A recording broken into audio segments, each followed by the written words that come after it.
I forgot to post the links. My bad. I had to run to the bathroom like as soon as I started to stream, so sorry. Finishing breakfast, and we are going to, or finishing lunch, I guess. Brunch. I overslept.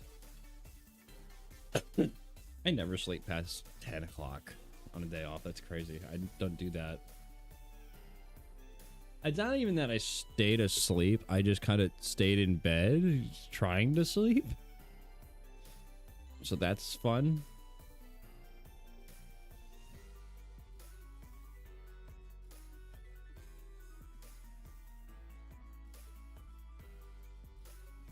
But we are going to start today's stream off with what was posted either in the middle of my stream or shortly after the end of my stream yesterday. CoffeeZilla's video came out on the Bricks and Minifig situation.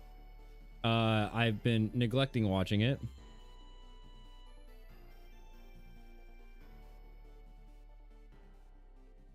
Because I wanted to save it for this stream. Also, I just found something on Twitter I gotta watch. It's not related at all, but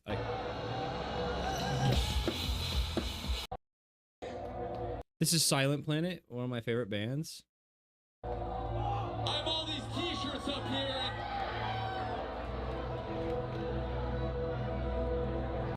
Garrett is such a fucking legend, this guy on vocals. Well, we don't believe in merch trade, so if you want a shirt, I'm gonna throw it at you.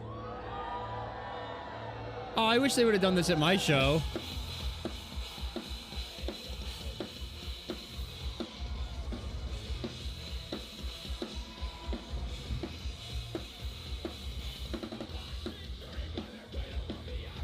I would say metalcore, but it's a weird electronic mix. I believe that's Anunnaki. Hang on a second. Let me go to Spotify. I could pull that up.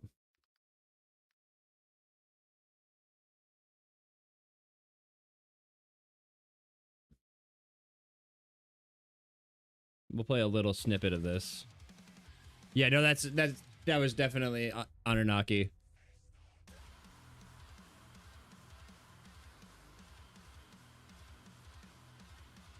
So we can actually hear what the sound is.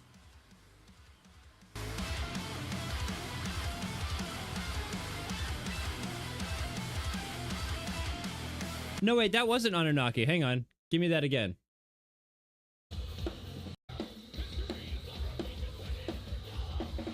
Oh, no, that's Wick. That's the new song.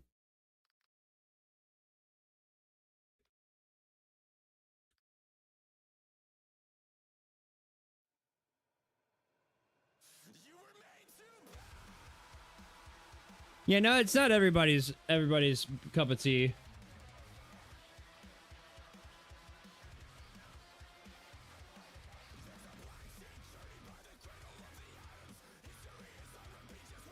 I'm pretty sure they're independent, so I don't think they'll care if I play their music here.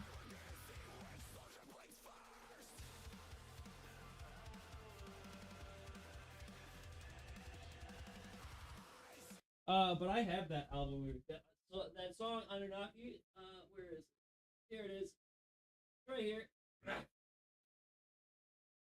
Vinyl. Super Bloom. This thing is fucking sick.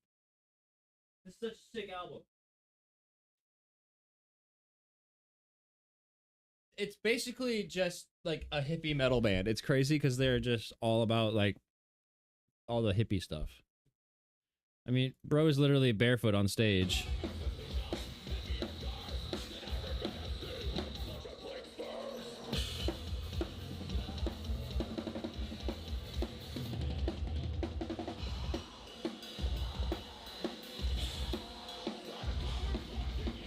There's also a very famous video of these guys. I don't know how outside the community it is, but if I go to...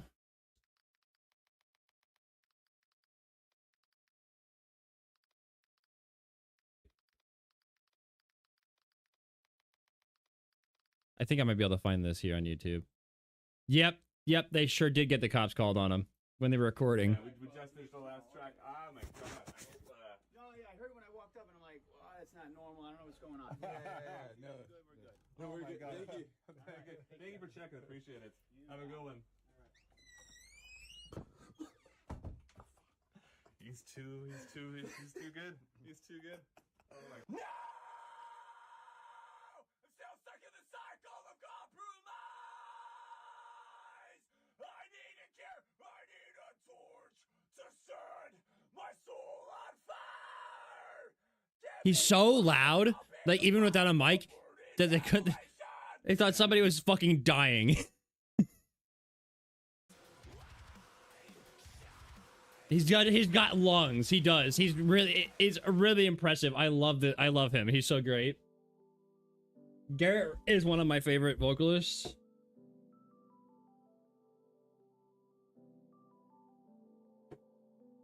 He lets it rip. It's kind of where I got my idea. Whenever I do vocals like that, I just fucking cut loose. I just go. I try to keep my vocals under control like as much as possible, so I'm not like blowing my voice out or anything, but I really just let loose.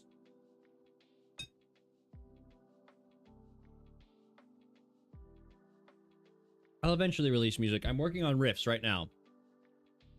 I'm working on putting stuff together. It's just a very tedious process because I'm basically just coming up with random rhythms and like playing riffs for them, and coming up with riffs for them, and then they don't really go together. So I'm trying to bridge all these riffs I have together. But no, music will come at some point. It's just not. It's in the background right now. It's not the biggest priority, but stuff is being worked on constantly. Just there is something for that. Yep, it's in this one right here. No, that's not it. This one right here.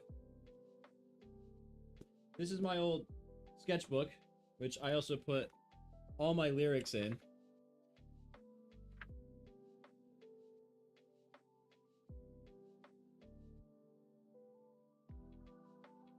There's at least a whole album's worth of lyrics in this that I've written.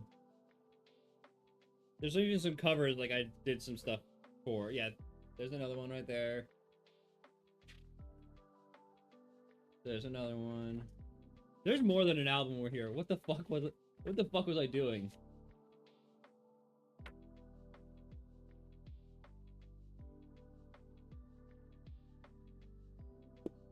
See, yeah, there's music. I have a bunch of stuff that I wrote forever ago that I need to like turn down the emo-ness of because I wrote it when I was in high school. So I need to tone it down a little bit, but I don't know. I like the stuff I wrote so far. It's the music side that takes a little bit longer for me. I can write stories, I can write scripts and stuff like that, but the stuff behind it, doing it all by myself, it does take a little bit more time.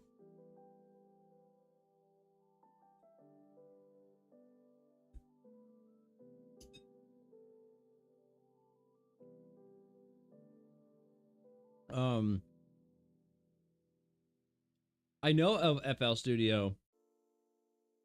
I'm using Reaper right now.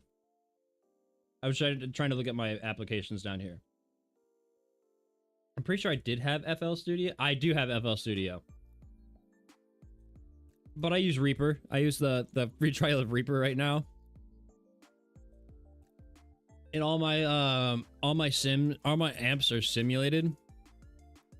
I've got this one right here for my guitar. There it goes. This one's for my guitar. I'm working on getting the seismic bass plugin. This one I still... Ow, sorry. This one I still have the free trial for.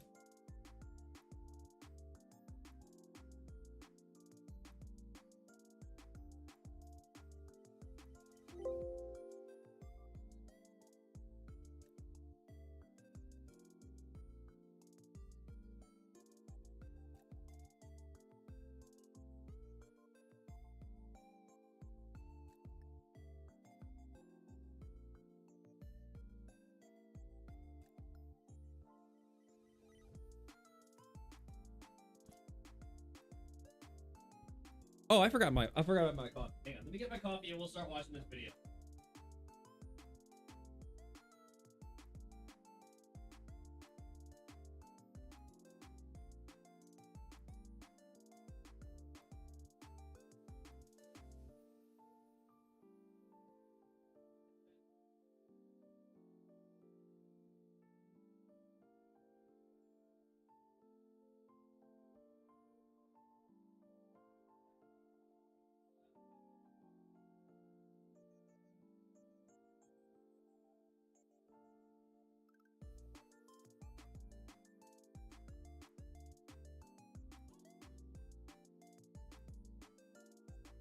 All right.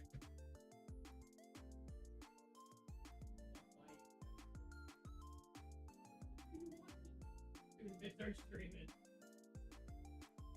More fucking reality TV.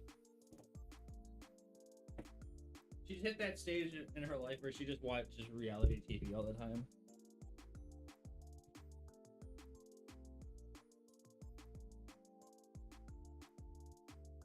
All right, we got coffee.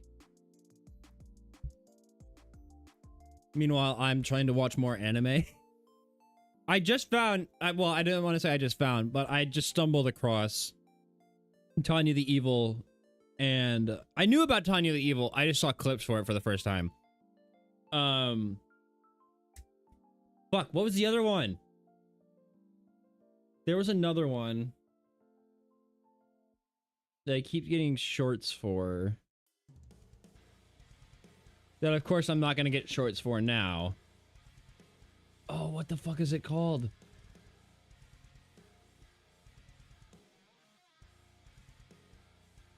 No, it's not Witch Hat. That one, Dosie's told me to watch that one, and I just haven't gotten around to it yet. Fuck.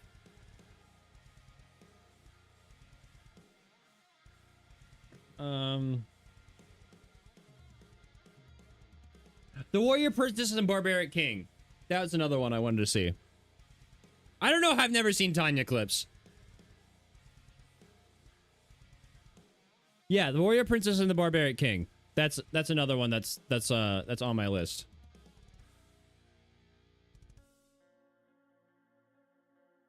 But I also just love isekai, so Tanya the Evil should have been on my list forever ago.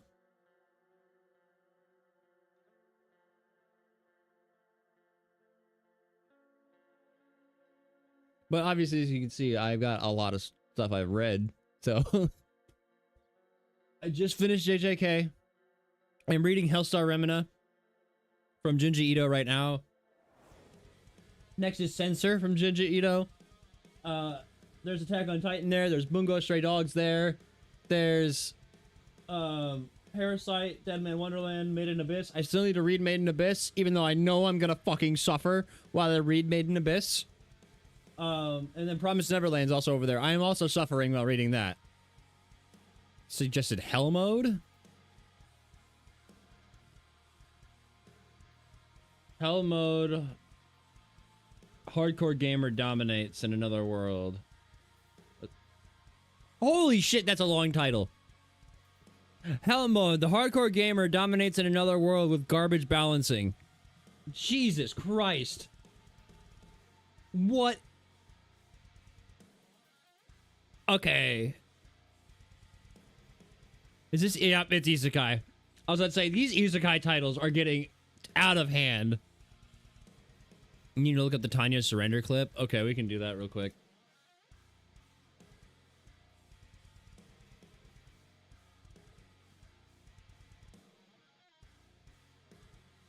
I know it's about world, like a magical world war and stuff like that, but I know really nothing. Which one? The first or the third one? I don't want to watch some 24-second clip.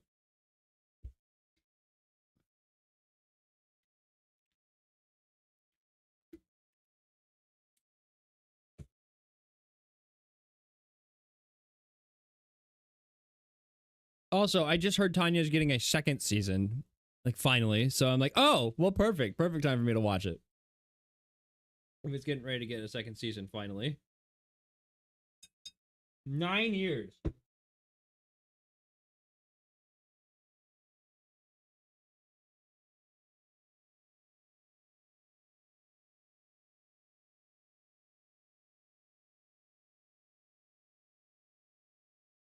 do the second one. The second one's only 24 seconds.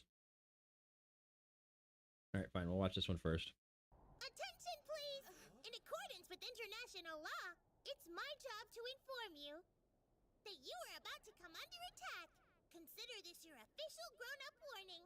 This is your only warning. The Imperial Army is about to attack your weapons facility. Evacuate the building.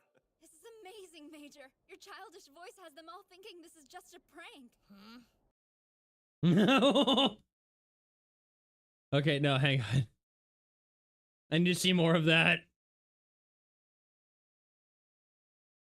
我々は戦時国際法を無視する野蛮な集団ではないのだぞ。人道主義者が定めた法律通り、敵の交渉だけを破壊し、非難勧告も出さねばならん。先生、私たちは国際法にのっとり That's fucked. 正々堂々戦争することを誓います。警告します。帝国軍はこれより軍事施設を攻撃します。素晴らしいですね。完全に子供のいたずらと思っているようです。さて諸君、国際法上の義務は果た God, just the look in her eyes said murder them. 神の皆において祖国を犯す輩に鉄槌を。 Oh, it's German too. Oh, fuck. 非常に神の御業を発言せん。総員、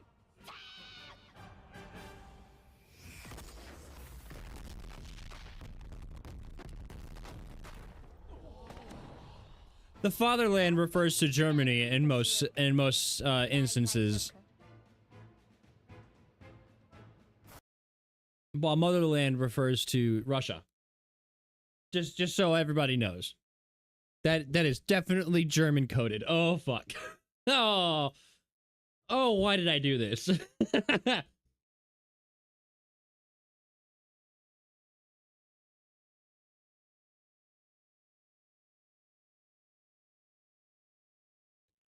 Oh fuck. I thought it was World War One. Dude, this gives me metaphor vibes.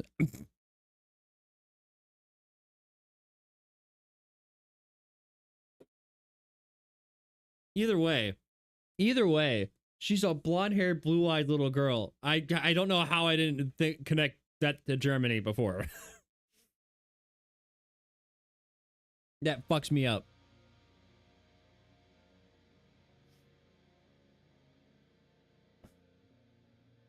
Oh, I've got some more videos to watch after stream because this does not relate to what we're doing.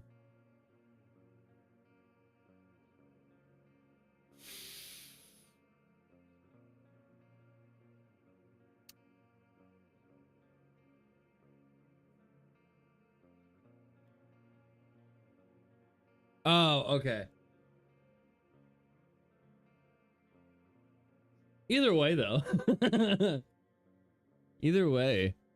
I love how this video is coming up on my For You page all constantly yesterday, but now as soon as I start streaming, I'm gonna watch it. It doesn't come up on my For You page. All right, guys. It's time. This posted... Oh, yeah, no, it literally posted, like, right after I ended the stream yesterday. That's nuts. That's not even fair. All right, buddy. What do you got? What do you got for us? What happened? A $200,000 Lego collection went missing, causing a lot of you to ask me to find it. And after seeing the cops point guns at YouTubers, people get arrested and sued for $1.3 million, I decided enough was enough. This looks like a case for the internet detective, this time in the $10 million Lego studio. So I talked to every suspect involved. What I found shocked me. His $10 million studio bit is my favorite thing ever. I will watch CJ the Champ. Chill out.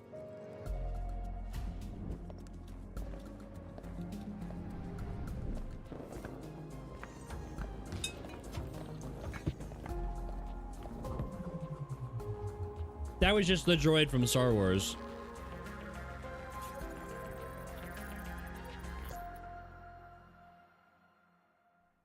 Okay, before we can find these missing Legos, let's give some background. a massive I am into Lego. What are you talking about? Oh, well, you can't see it behind my chat. Hang on. I have an entire shelf dedicated to Legos behind me. In fact, the original Star Wars The Clone Wars Twilight, the Star Wars The Clone Wars ATTE, I believe that's the ATTE. I got Rex's helmet that James gave me. I got Obi-Wan's Starfighter right here. I've got the Lego Creations Bugs right behind me, and a whole Minecraft set as well that I've designed. I love Lego. I've loved Lego my entire life. So I am, and now that I watched all these videos yesterday, I am super invested on where this goes. Because this is, like I said, I have some that are paperweights. I mean, that's fair. That's fair if you don't like them as much as the next person. But everybody in some capacity has a like for Legos. Whether they use them as paperweights, they put them on display, they play with them, they buy, sell, trade. Everybody is into Lego in some capacity. Everybody had something Lego at some point in their life, since Lego obviously came out. It's, but not everybody likes it as much as the next person. In fact, I have sets that I don't even have anymore. There are sets I don't even have anymore, like the Trade Federation, what is it?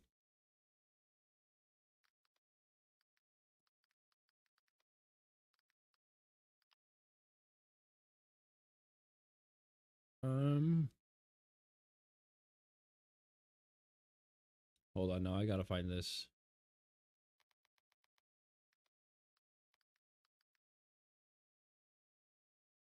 Yeah! Yeah, I had this. I had the original one forever ago.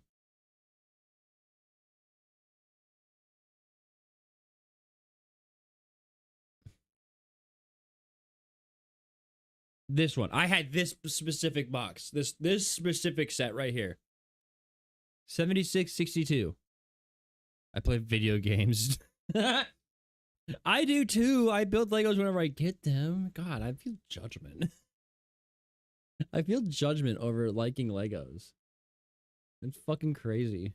Star Wars collection was put Yeah, on I like Legos. I like video games. I like manga. I like anime. I am just kick the shit out of me in high school guy. Called Bricks and Minifigs in Salem, Oregon. Consignment just means the owner, Brian Mansell, gave it to a store to sell, and he was supposed to get a cut when it sold. The entire time, he maintained ownership of the collection, and a social media post estimated it to be worth about $200,000. But then, on November 14th, 2024, Lego Star Wars The Complete Saga? Yeah. I unironically want to play the most recent one with the sequels in it, because the sequel, the Lego version of the sequels, clowned on the movies so hard, and I really just want to experience that for myself. Everything went wrong. This was the night that Crystal and Ben Gorman, the prior franchise owners of the Salem store, got kicked out by this guy. That is Brandon Best. He and his partner Josh Johnson ran a sister store in Eugene, Oregon. And Brandon drove up that night to kick the Gormans out. Brandon and Josh would be taking over the franchise in Salem. And this is the exact moment the Legos go missing. As that store is getting handed over, the question is Brian's collection in it? Here's what the official Bricks and Minifigs press release reads. Quote, after taking over the store, we discovered a small number of sets valued between $2,000 to $5,000. The new Lego Batman game looks really good too. It looks like it's got stuff from Arkham in it, which is really fucking cool. That could be possibly related to Mr. Mansell's collection. But there's a problem here. There should be over 10 times that amount in this store, given their internal records and what we know the estimated value of this collection was. So if corporate's saying there was only $2,000 to $5,000 in the store, something happened to these Legos. But what? In order to solve this case, let's think about the suspects. First, who was there that night of the handover? It's only 3 people. Crystal and Ben Gorman, the former franchise owners, and Brandon Best, one of the new owners. These are our 3 biggest suspects, but they aren't the only ones. I want to address a few other suspects at the very start here.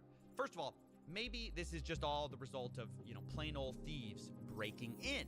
What about that possibility? Hi, I am Chris. I was the previous franchise owner who signed the collection agreement with Brian Mansell.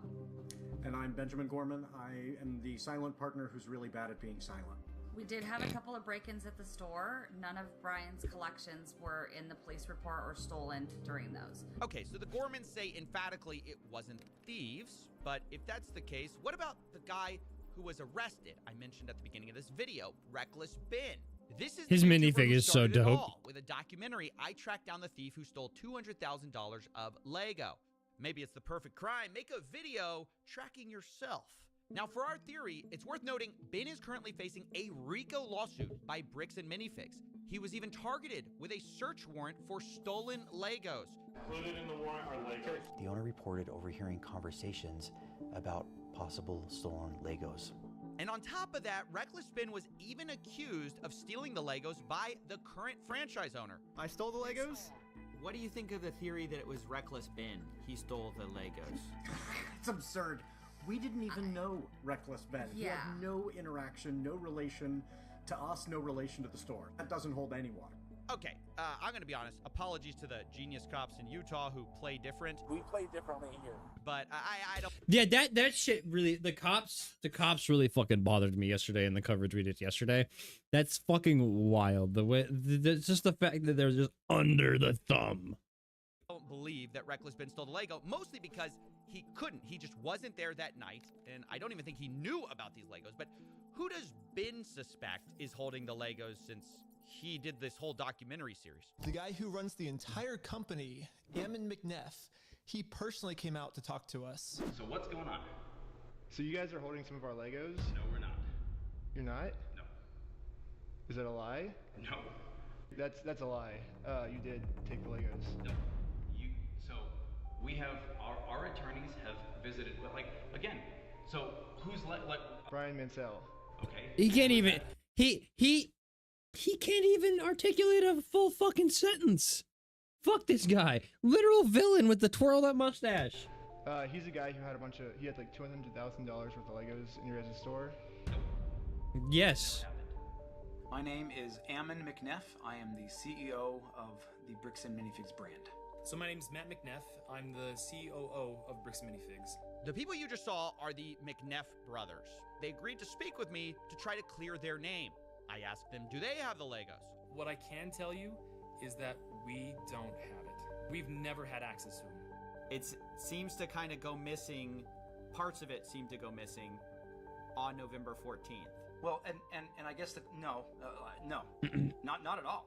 I'm gonna say, like that is not accurate at all.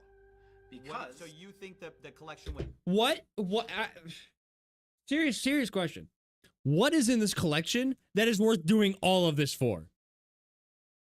like you guys own a corporation where you buy, sell, trade Legos. What the fuck is so valuable in this guy's collection? You're just hiding it and lying about it. What is it about this? Or you just not want to look bad? You just not want to look like assholes? Because you look like assholes right now. What is so valuable in this collection that we are going to these lengths to hide it? I don't understand. I just don't get it. Was in the store at the time or elsewhere? Elsewhere. When you look at Mansell's own words that he reiterated to a podcast last year, he explicitly stated to another podcaster, the sets were moved off-site for security. The collection will not be stored on site after hours for security reasons, and after Sunday, the sets will be available for purchase but stored at... Okay. So you're there's a loophole that you're being like, oh yeah, they're not at the store. We never had them at the store. But you did. You had them at the store and then you moved them off site. They're gonna reboot Monk just for this fuck off. I swear. Now, one thing that's been a big subject of the Bricks and Minifigs kind of story is, hey, there are these off-site locations. Can you address what that is? Is that true? So the off-site location and the letter that that corporate is referring to is the original press release that we released when we were launching the collection. In that press release, because we had previous break-ins, I specifically included the location that after this weekend, those Legos would be stored off-site to deter any future thefts. They were briefly stored off-site after that launch weekend while I bought safes for the back room, and then they were moved back into the store. Okay, so for most of the time, the sets were in the store. So they were in the store the entire time. Exactly. Okay, so Ammon McNeff suspects that a lot of the Legos weren't there that night. And then on the other hand, we just heard from Crystal and Ben Gorman explaining the off-site story, saying that later they no longer used those off-site locations.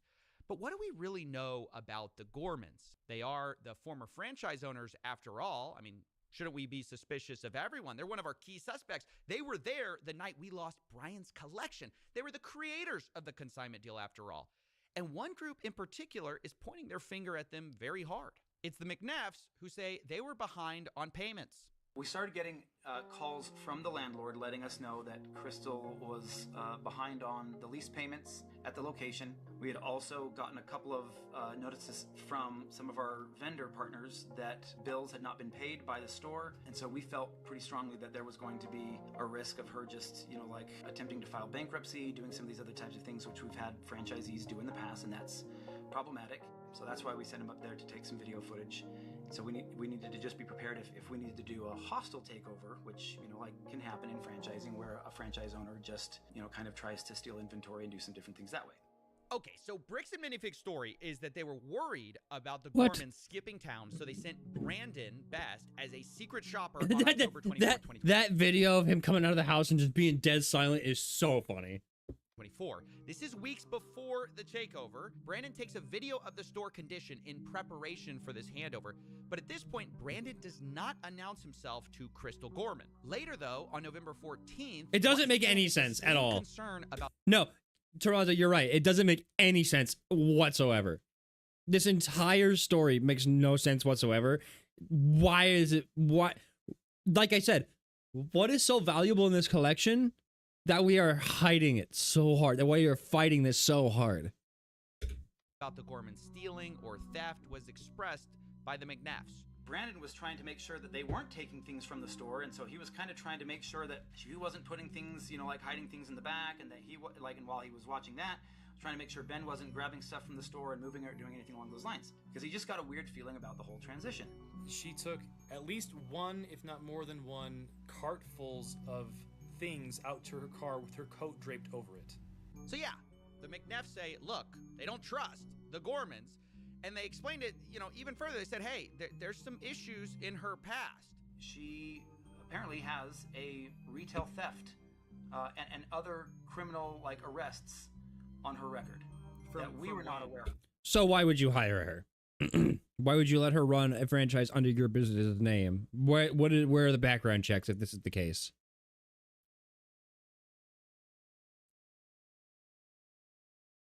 I'm telling you, bro, they're gonna call Monk and the Legos are gonna be gold or murder weapons.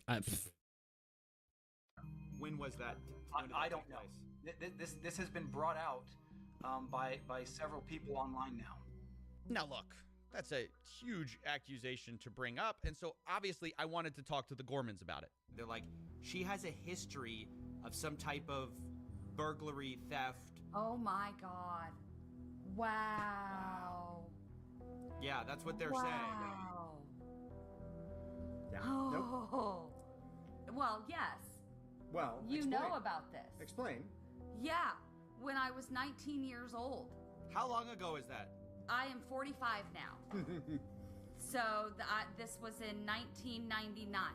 This, something that happened 25 years ago, has no reflection and no bearing on what happened in the last 2 years, my management of the store. I can't help but notice the lack of Legos behind them, but all the Legos behind the other dude, the evil dude at the desk. What happened the night corporate seized the store, it is another deflection, and it infuriates me. You're gonna try to publicly embarrass and shame me for somebody that was manipulated by local police departments when she was pregnant and 19 years old, fuck you. That's my response to that. I am so sorry. You're gonna have to blur and cut a lot of this, but that pisses me off. I own what I have done. I own the mistakes that I have made. You cannot intimidate and bully me into backing down when I know that legally and morally I am in the right and I have the evidence to back it up. Dude. Wow, this is getting kind of nasty and personal at this point, and I just wanted to give people kind of their side. But at every turn, I Yeah, hope no, you it seems understand, I'm very, getting it seems very petty and personal. Like, this is really fucking weird. This makes no sense at all. contradictory stories, down to if the McNeffs knew about her history in the first place. Like, they're bringing up something that I told them about. Wait, you told them? Told them. They asked me. They said they had no idea. They said if we knew, we would have never hired her. Because we would not have hired her had we known this. I told them I had a record from when I was 18. There was a family issue that, and didn't go into all of the details, but they were like, that's so long ago, we're gonna hire you based on who you are now. Okay, I'm just gonna leave it there. You guys can make up your own mind. My point is, one side says up, the other says down, and it gets to the point both sides start hinting that they have photographic proof from the night of November 14th that proves the other side is lying. And so I'm like, look, at this point, let's stop talking. Show me the Legos. Where I was told we are 100% have possession of photos that prove that the Gormans are lying. And then you guys are telling me we 100% have possession of photos that prove this side's lying. Who's gonna drop the photos first? I mean, I feel like someone just has to, somebody's right here. And after a lot of convincing, both sides agreed to show me the photos, corporate and the Gormans. In fact, I scheduled the calls to do this an hour apart from each other. But let's remember their positions for a second. The Gormans say whatever was left unsold of Brian's collection that was in that store spreadsheet was in Salem store the night of November 14th. Then you have corporate side. They say whatever was left that night was maybe $2,000 to $5,000 of Legos. The rest was either stolen by thieves, the Gormans, or held off site. It was not in that store. And on both sides, there's a lot to lose here, right? You've got the Gormans, who basically have been insinuated to have been stealing. And for Josh and Brandon, too, the new franchise owners, there's a lot on the line. I reached out to Josh, and he told me, I think her pictures would only show a few sets and minifigs. I replied, so if I can prove that the Lego sets were in the store, that will prove Brandon was lying? Josh replies, if it shows something different, then yes, I will eat my words. So the stakes have been established. And let's see the evidence, starting with Matt McNeff. First, hand it over. Let's see it. Video, October 24th, 2024, for a baseline of how the store looked. So this is the Salem Kaiser location, is that correct? It's the Salem Kaiser location, yes. So is it fair to say I'm seeing quite a few Legos here?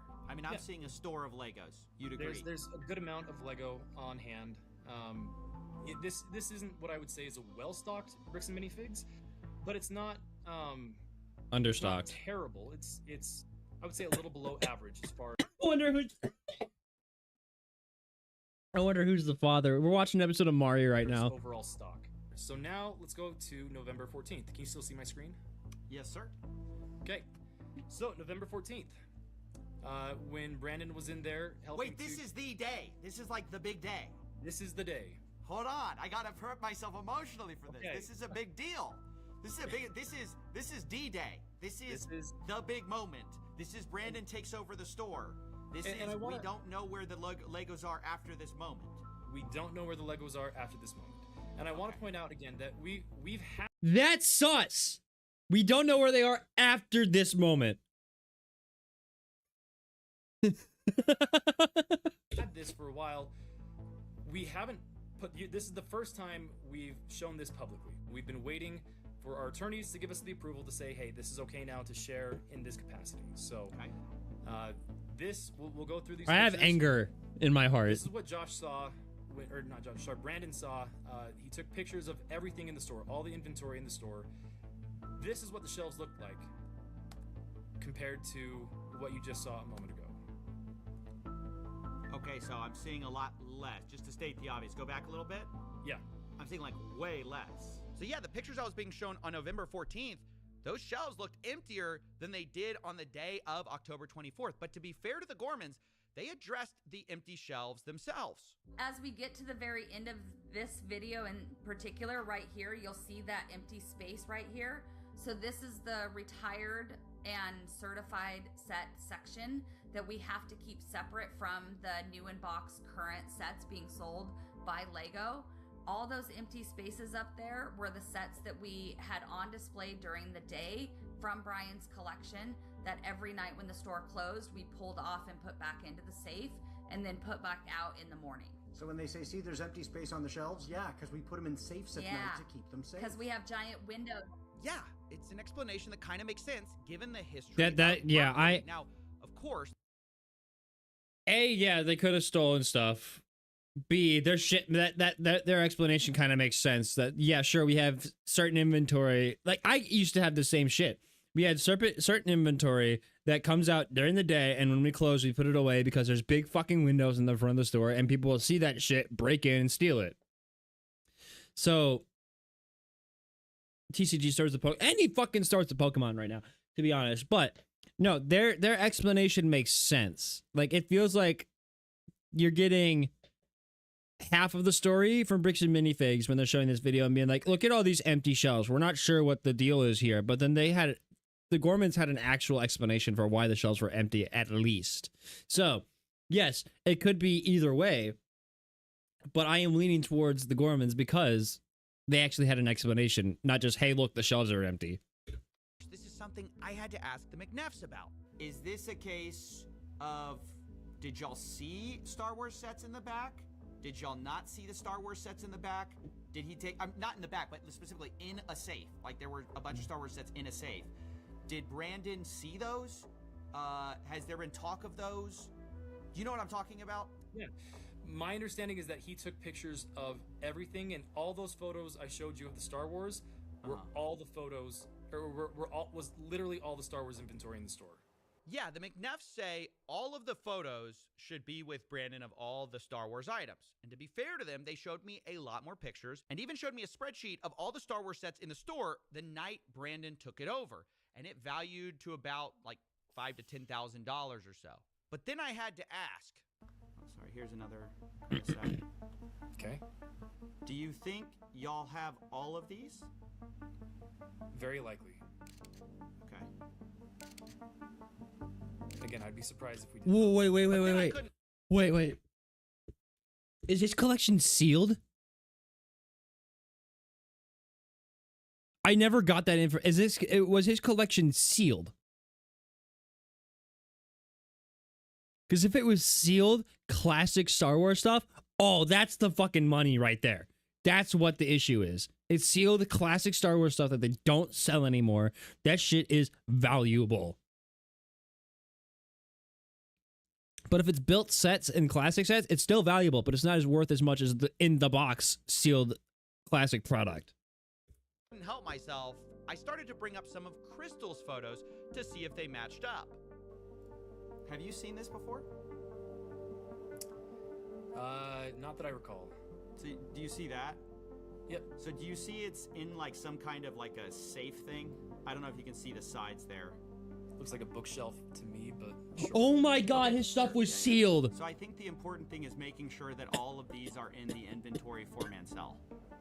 Sure. Sure. That's cool. 75041. Yep. The Vulture Droid. 75169.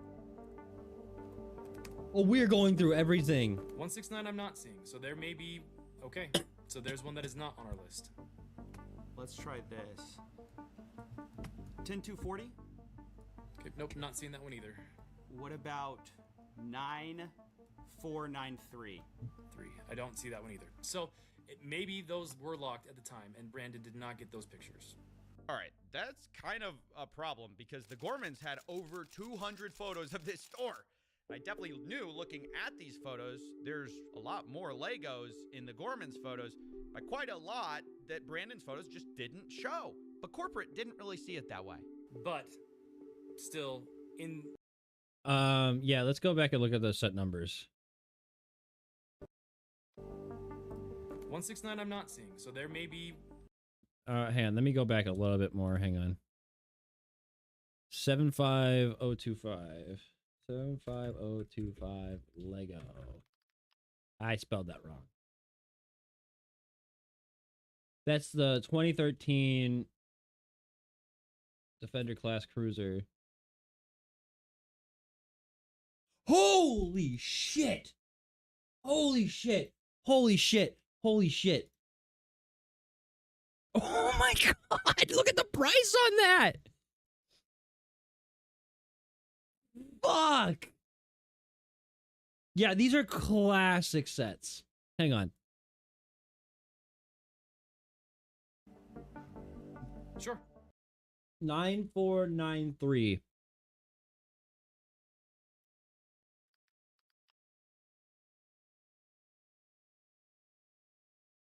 Okay, this one's not going for as much, but it's the original X-Wing fighter.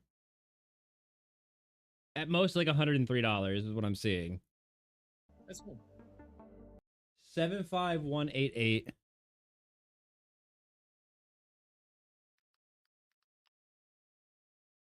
Okay. Okay, Jesus Christ. He might have at this rate. 750. 75041.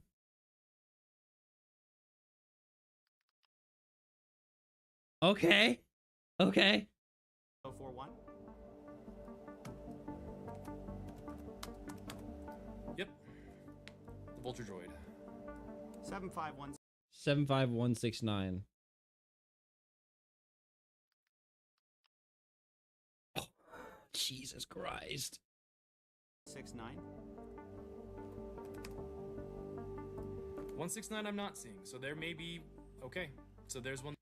Every single... I think it's funny every time every time they say that, he's probably like, oh, cool, that's a win for us. That is not on our list. Let's try this. 10240. 10240. Oh, wow. Jesus Christ. 10240. Okay, nope, not seeing that one either. What about 9493. That's the original one that I did see. Hang on. 493. I don't see that one either. So maybe those were locked at the time, and Brandon did not get those pictures. All right, that's Holy shit, dude. The Gormans had over 200 photos of this store. I definitely knew looking at these photos, there's a lot more Legos in the Gormans photos. By quite That was at least Brandon's photos. That was at least $1,000 worth of Legos in just that clip alone.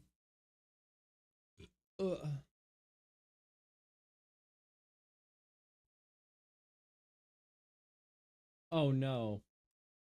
Kiva just sent me a first teaser for the Amazing Digital Circus coming to Fortnite, and apparently it's insanely accurate to the series. So we might have to watch that at some point just to see. Just didn't show. But corporate didn't really see it that way. But still, in the grand scheme of things, we're not talking, again, 10 times the amount of sets here. I don't know. I haven't shown all the photos yet. I don't know exactly how much. If there's a calculable figure that we can look at and say, great, this is what was there, I promise you it's not $100,000 worth of Lego. And so where's the rest of it? You got me. I don't know. Maybe I'm a little too in my head about this U-Haul story. You don't think it could have been some U-Haul thing? There's no way. Oh, yeah, have we talked about the U-Haul yet? We gotta talk about the U-Haul for a second. This is another one of those things that was like really disputed between the two parties. Was this U-Haul that supposedly was driven up to the store the night of the takeover. So when Brandon came to the store that night, he was driving a U-Haul truck. Now, in typical fashion, this was immediately disputed. Brandon showed up to the Salem store in a rental car. When he came to... Yeah, a rental U-Haul. He was there in a rental car, not in a U-Haul. It wasn't until after he told... Oh, yeah, we had some pricey fucking sets. Like, even the Red 5 X-Wing Starfighter is about pushing $400. The Dual Naboo's over $100. The Vulture Droid, it can go for $300. Resistance Bomber over pushing $400. That was, we looked up twice. This one was the big one, the Jedi Defender class cruiser. Okay, no, we were pushing $2,000 worth of sets there. My bad. Because that one can go for anywhere from $700 to $900. That's absurd. Told me he was taking the keys and locking me out. That I really kind of paid attention to the fact that he had a large, not the small, the large U-Haul truck. So yeah, I just kept hearing about this U-Haul truck. Now, why is it significant, U-Haul or not? Well, one, a U-Haul truck can fit a lot of Legos, but the big reason it mattered to me was because I was actually called by an ex-employee of the Bricks and Minifix store in Eugene, Oregon. Remember, that's the one that Brandon and Josh owned. And he told me something very interesting. I'm a former employee, started in 2024, and I was working under the old manager, Brian, and he sold the store to Brandon, Best, and Josh. What store was this? Bricks and Minifigs where? Okay, now what did you see that made you want to talk to me?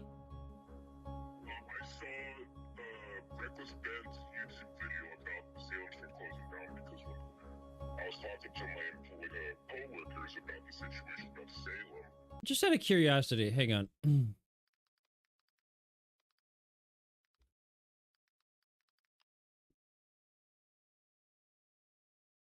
Holy shit, my Twilight goes for like $200?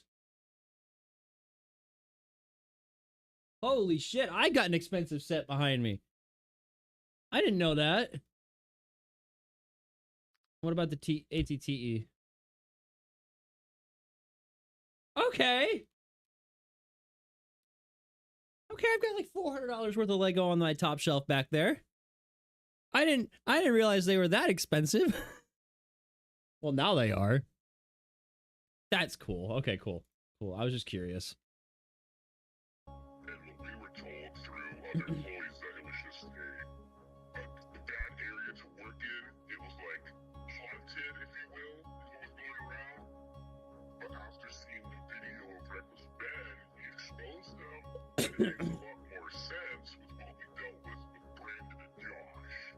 Like, oh, Crystal stole Lego sets and bolted out of the country. Who says that? Brandon Best told us. When he was So Brandon Best is known for just lying. dropping off all the Lego sets to us that night. It was a bunch of used Lego sets that were like saran wrap. Shits and giggles, look up the OG Death Star. Okay.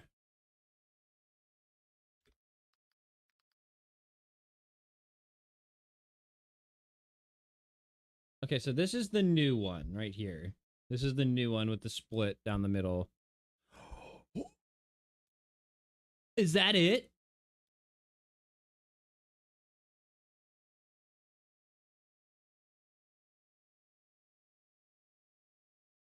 I don't think it's staged. There's no way it's staged. Holy shit. Let me just try typing.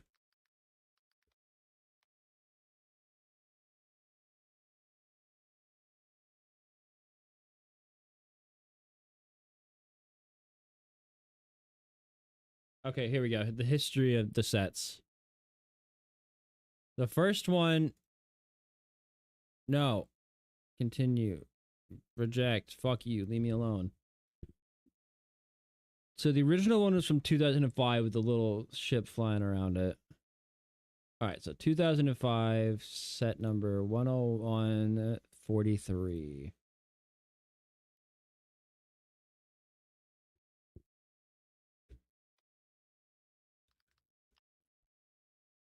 Yep. Yep. Yep. Ugh. Oh, God. Jesus Christ, that hurt. Anywhere from $4,000 to $5,000 is the original Death Star. Holy, oh my God, that made me, that actually caused me physical pain. Oh.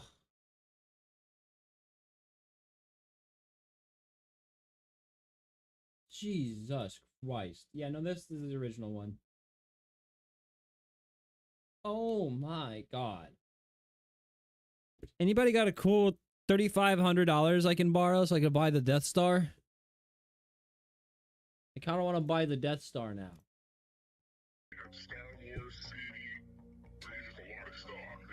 I'm covering shipping and taxes. Wait. They brought a U-Haul truck. But listen. I borrow the money, I buy the set, and I put it in my background. It's a tax write-off because it's for content.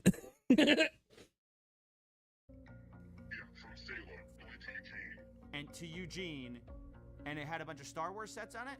Yeah, Star Wars sets, like everything. A bunch of new stuff too. Wait, when and was this when? And then I give the money back once I get the money back at the end of the year. I believe so, yes. It's an investment. He said that Crystal stole Legos and left the country.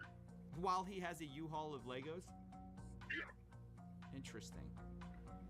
Weird. So, and he said, we're just going to hold on to this stuff until corporate tells us where we have to distribute it. And we're like, well, it'd make more sense if we could take it because we're kind of struggling with, the product we put on the shelves. Oh my gosh. We really got to find out. Was there a U-Haul that night or not? Because everybody's disagreeing about it. This Eugene, Oregon guy says... In other words,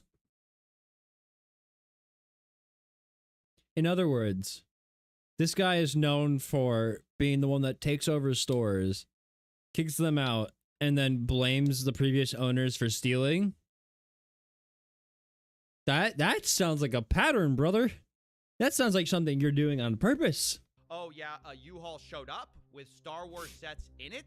Brandon was talking about the Salem store. You've got Matt McNeff saying there was no U-Haul there. It was a rental car. You've got Crystal saying, yeah, I thought it was really weird. There was a U-Haul truck there. So I told the McNeffs, I really got to find out what the truth is here. If you know anything about it, let me know, because that's just something I heard. I do, and it has nothing to do with the Salem store. Well, at least not the Salem store in the way that it is there. Brandon showed up to the Salem store in a rental car. When he came to get the keys from Crystal, he was there in a rental car, not in a U-Haul. So when there was the handoff, there wasn't a U-Haul, it was a rental car. Correct. He was there in a rental car. Got it. Yeah.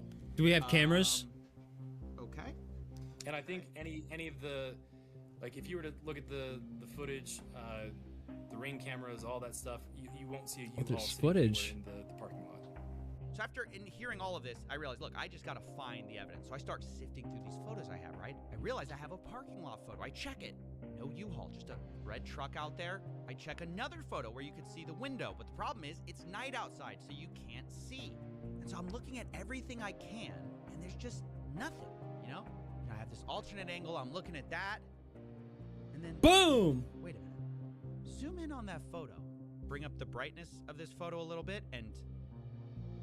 My gosh, there's a U-Haul in the parking lot right outside of the store the night of November 14th, 2024. This is something that Matt said he had seen footage of, and it couldn't be true. And again, I believe I have seen footage from that night that shows clearly out into the parking lot, and there's no U-Haul. After seeing this, I said, I really have to make a call. And that's when the story changed. So last night, I talked with Matt McNeff. I brought up this question of the U-Haul. He told me emphatically there was no U-Haul. Y'all came to me this morning. You said, hey, we looked into it. There actually was a U-Haul there that night. Can you clear up what that's about? So there's actually two different things that are going on here, just to help you understand. And I don't know if I'm getting angry again. Particularly not on the record, but we do know of I'm getting angry again. Employee, that worked at another location. That back on the 24th of October, there was a U-Haul that went to a storage unit in Salem for another previous franchisee, for a different situation that we had just, gone through some things, and he had a previously, hey, I have some inventory that Your Honor, I rest my case as I channel Phoenix right. Exactly. Didn't turn over that I was supposed to. It's at this storage location. You guys can come pick it up. And so Brandon was sent on that day to pick up with a U-Haul inventory that then he moved down, but that was October 24th. So when we're talking about this ex-employee, you're saying they are conflating the October 24th event of the U-Haul coming up to Eugene with Legos with some time after November 14th, after the store takeover. Is that correct? Am I understanding that? Yeah, no, he's Yes. yeah. He had to formulate and be like, is now kind of a strange story. yeah. That's exactly what I said. That's what I said. Corporate is saying there was a U-Haul at the Eugene store dropping off Lego, but that was from a different night, different collection. The CEO says Brandon showed up to Salem on October 24th for his secret shopper job with Crystal, and separately, he also was getting a different collection of Legos that also included Star Wars, and that's what he brought to the Eugene store and the former employee is remembering. Then, weeks later, on November 14th, Brandon supposedly shows up again with a U-Haul, but the reason isn't for hauling Legos. Brandon flew in to Eugene that night. At midnight. So flew from Utah on the 13th, but landed in Oregon on like midnight of the 14th. Went and got a rental truck, and then went and stayed at a trailer that had previously been moved up there in anticipation, meaning like a camper trailer, in anticipation of the potential hostile takeover previously. Is that why he had a U-Haul? Is that the reason he had a U-Haul was for this camper, or what's going on with the? Yes. So then what happens is he takes his rental vehicle truck, and he tries to connect the trailer, the camping trailer, to that truck, and it's not rated for that particular weight, and he realized, oh crap. He called around and found that U-Haul had a rating for one of their box trucks, and so he grabbed that, went and got it at 10 a.m.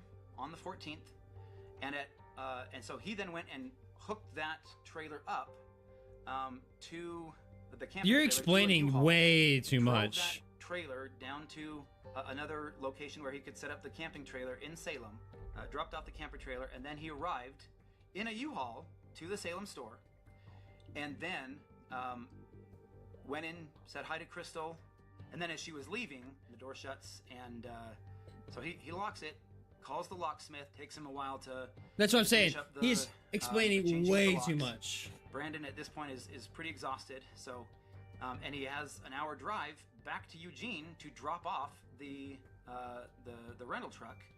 So he drops it off at midnight or 1 o'clock, something like that. Grabs the rental truck and then heads back up to the camper trailer in Salem, and then probably gets in at around 2 or 3 in the morning. Spends a couple of, that's a little bit of sleep before he has to head back to the store at 9 a.m. before the other employees get there. The timeline that is trying to be portrayed just makes absolutely zero sense. Okay, so I asked, obviously, for documentation of all of this from Brandon, and here's what I got. First, the U-Haul contract on November 14th. This checks out what we already know. Then I got sent a photo, the last one Brandon took in the Salem store, dated 9:44 p.m., where you can see what looks like the inside of a bird cage that the Gormans had. And lastly, I was sent a photo Brandon took of the mileage in the U-Haul as he dropped it back off at the rental place on November 15th, 12:41 a.m. Now, the time gap there is about 3 hours between the last photo in Salem to dropping the U-Haul off, which is a bit of a problem for our time. Yeah, there's a disparity, or that's not disparity. That's not the fucking word. What am I thinking of? Discrepancy. There's a discrepancy in the timeline there. I mean, I work till like 11 o'clock, and I'm like, I gotta get up early for my other job. You moved 4 hours of Legos out of this truck. All right, so as weird as this U-Haul thing is, the timeline just doesn't fit, to be honest. If it took 4 hours to unload, you can't also drive to another city, load and unload, and drop off the U-Haul in that time. But still, even if this is true, it's pretty weird, and it's one of the most bizarre stories I've ever heard, to have a U-Haul thing back to back. One of the times you're picking up Legos, the other time you're not, you're taking a camper. Nevertheless, without more proof, we kind of have to move on to another theory of how to find these missing Lego. This time, let's take the photographs that we have and reconstruct what was in the night on November 14th. Remember, that's the moment we lost the Lego. I'm trying to like focus and like not give us, but I got to give some commentary. I'm trying to focus on all this, but there's so many angles. There's so many lines of red thread just going everywhere. It's nuts. And this time, we're going to combine it with two more things. First, from corporate, I got the point of sale records from the Salem store from 2023 to 2024. And secondly, from Crystal Gorman, I got her internal records of Brian's inventory of what was sold or not in order to pay him and keep track of prices. Now, before we piece things together, I need to address something. At the beginning of this story, you saw the social post saying this collection was worth $200,000. That's what everyone knows this story as, the $200,000 Lego collection. But sadly, that post was entirely wrong. In Crystal Gorman's inventory, which has a high and low estimate value of these various Lego items, the real estimated value is about $107,000. They give high estimates and low estimates, but that's right there in the middle. And for simplicity, I'll just be using averages and estimates here, but understand that, you know, these numbers are not firm, given that they're unsold Legos. It's just rough possibilities. But the point is, it's worth nowhere near $200,000. And Reckless Bin, the one who made the original video covering this, said that surprised him. Yeah, I mean, this entire time, literally every single person's been telling me there were $200,000. Like, that's how much, like, you could sell all these sets for. My original assessment of about $200,000 was going up to his father's house and looking in 3 different rooms with all the sets. It was before I'd actually gone through and had set numbers and done an actual like evaluation. I looked at it and went based on as Okay, that makes sense. A visual appraisal. And evaluating it, that number changed. But we put out the press release well in advance of the event itself, so that press release went out before I had those full numbers. So we went, this is a nice even number. So it was a miscommunication off of visual appraisal. Okay, I understand that. That makes sense. That will grab attention and bring people into the store. So we went with that. Yeah. You can take a look at something and be like, yeah, no, this is worth $200,000. But once you get into it and you look at all the details and you price everything out, sure, it could be a little or a little less, a little more, whatever. But a visual appraisal is going to get a rough estimate of what it is. And then that rough estimate is what made it out into the press release. And that's what made it look like, oh, there's so much more here that's just not here. I mean, to believe that is accurate at the high end. Like, it was one of those things where when she was looking through and going, well, it says this and it says this, like, you don't think even at the high end? You haven't actually seen the spreadsheet. No, I haven't. You might want to cut that part out because he hasn't actually seen the inventory sheet. The spreadsheet says about from between 85,000 to 120 something thousand. In the midpoint, about 107 or something like that of what was inventory. Does that sound right to you? Yeah. Yeah. So okay, give me 1 second. I'm gonna take this plate back out. It's bothering me. Ugh.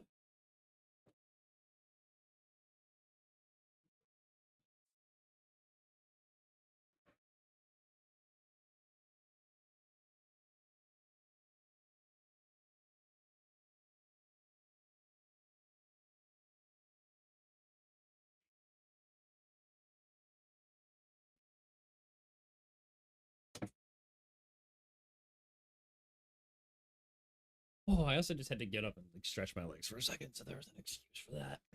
I've been looking at that plate and wanting to put it in the kitchen for a while now. This has been a really big point of misinformation to clear up, because if we're ever going to find the missing Lego, we need to start with the right number, the right value. It's about $107,000. Now, between 2023 and 2024, the Gormans record sales of about $24,000 of Brian's collection in their inventory tracking list. And of those sales, Brian was entitled to about 65 to 70% of it. He was paid $17,000, which roughly tracks with that. Which means on November 14th, the big night, the remaining amount of Brian's collection that should have been in there is about $82,000. Now, it doesn't take a genius to realize this is a very different number than corporate provided, who found only $2,000 to $5,000 of it linked to Brian. And later they said they only found $13,000 to $15,000 in total Lego Star Wars. So you're talking maybe $11,000 to $15,000 total Star Wars, and that's all Star Wars inventory in the whole store. So that's corporate side of the story, but I didn't want to take their word for it. So I went through Crystal's photos myself, which she shared with me, and hired. And see, the thing is, corporate could be completely ignorant of this. Like, corporate could be getting one side of the story from Brand. It sounds like Brandon's the quote unquote mastermind of this entire thing, at least at this moment in time. Like, sure, corporate could have told him to do something, and corporate's just being ignorant or whatever. But from my perspective, at this point, from everything we've heard, corporate might be ignorant about it, and because they're giving him, they're talking to CoffeeZilla about pretty much everything. They're giving him as much as they know, and the CEO, like the head honcho guy, is like, oh yeah, he said he did this, this, and this. He's got pictures, blah blah blah.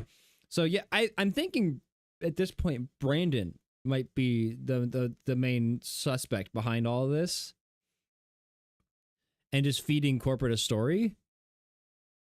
Darth Brickus the Unwise, basically.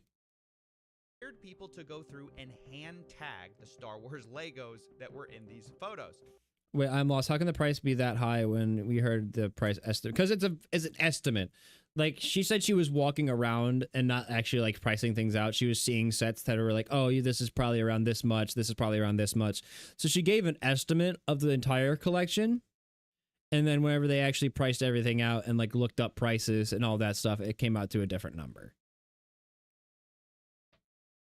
Because, like, if you're in the hobby for something, you could be like, oh, yeah, this thing is around this much money. But when you look it up, oh, prices change, go up and down and all that. So that's that's my guess of what happened. Is it was a visual appraisal. And then once we started digging into it and looking up the actual prices, it ended up being a little lower than we were thinking. I mean, it's still $107,000. But yeah. We looked through over 200 plus photos, multiple videos, and matched what we saw with Brian's collection. In the end, I ended up with about $21,000 of Legos, matching Brian's collection that can be proven to be in the store on the night of November 14th. Now, to state the obvious, that's about 3 to 5 times what corporate estimated, at least on their press release. Now, yes, there are inherent errors in these estimates. Maybe we picked up some Lego that matched Brian's collection, but wasn't Brian's. But even though this is a bigger number than corporate said, I have to admit, even with pretty generous assumptions being made, there's still a huge gap of about $61,000 here that I just couldn't find. But then I learned Brian had made a special side deal with M&R Productions, who had recently purchased some Legos from him. And this is where it starts to get messy. So these are the pictures that M&R Productions sent me, looking at the Lego that Brian sold him. This was stuff reportedly in storage, and it's interesting because of an early... So these are the pictures that M&R... Okay, here we go. No, this makes total sense now. He stole the Legos and is just feeding corporate a fucking story. What was that number? 75, 101. Okay, that one's not as high a price. I'm trying to find something I can actually read. 75093.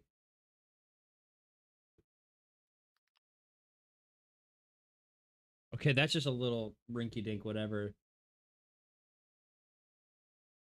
Okay, that's the final duel inside the Death Star. I can't exactly make that one out. 9493. Is that one that we saw? That's one that we saw. That's one that was in the store right there. Productions sent me, looking at 10123. Sorry, I don't mean to keep pausing. I'm just curious. Oh my God. Are you shitting me?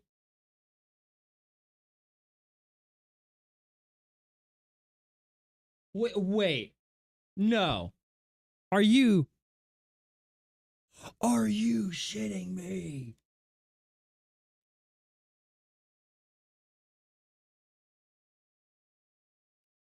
Oh my God. That's it. That's a $12,000 set. What? I got goosebumps. What the fuck? It goes from anywhere from $500 to $12,000. I'm assuming that's on like the plastic wrap being around it, but Jesus Christ. At the Lego that Brian... Jesus. 75, 148. Well, I'll go back so we don't miss any of the context when we keep pausing. I'm just very curious about how much all this shit is. Seriously,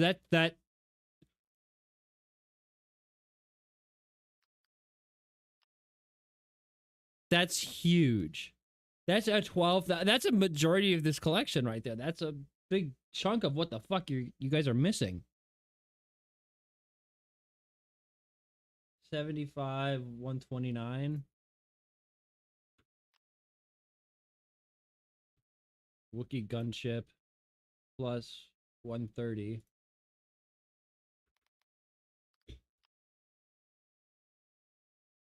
Okay. That Cloud City one. Sold him. This was stuff... Okay, let me go back to the beginning of that section and we'll just press play and let it go. From him. And this is where it starts to get messy. So these oh my god, my heart, dude. I can't. Looking at the... That Cloud City set is fucking nuts. Lego that Brian sold him. This was stuff... I'm sorry. In storage. And it's interesting because of an early inventory list which had a column called location that Crystal used. And it listed a lot of the Star Wars items as being located in what they called storage. Now, previously, I was told that all of the stuff in storage was put back in the store, but there's a bunch that's on this list that I can't find in the store that seem to appear in these pictures. Now, I've been assured, by the way, that most of these Legos were not part of the inventory spreadsheet. They were never given to Bricks and Minifigs. This is a separate part of the collection, but I did a check, and 100% of the items that match the Brian collection inventory just so happen to be listed with a location of storage.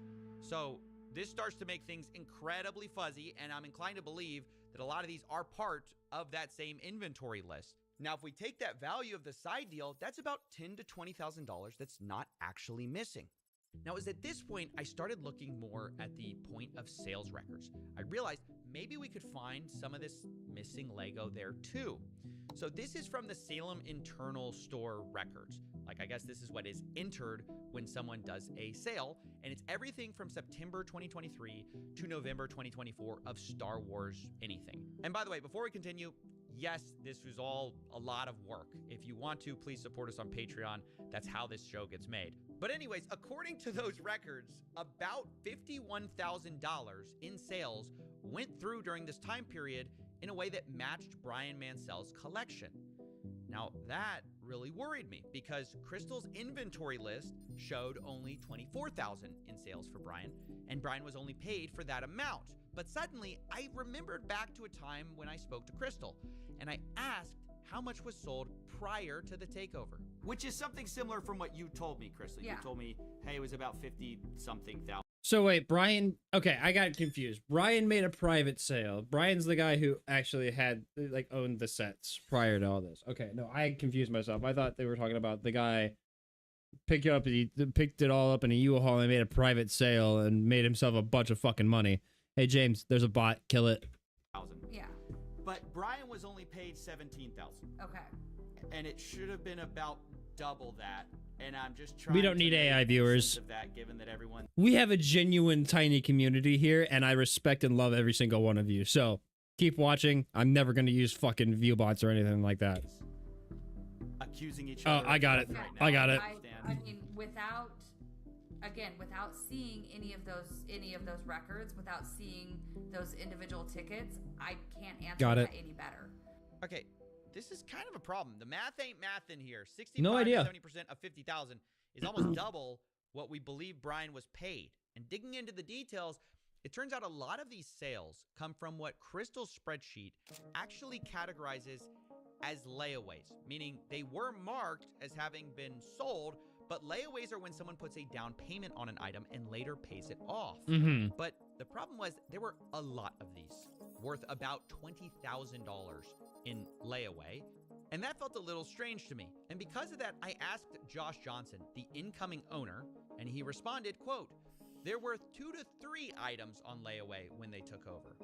So on the list of that, on the inventory list, do you know about how many layaways? I haven't gone through and done a count, but I know it was vastly more than 2 to 3.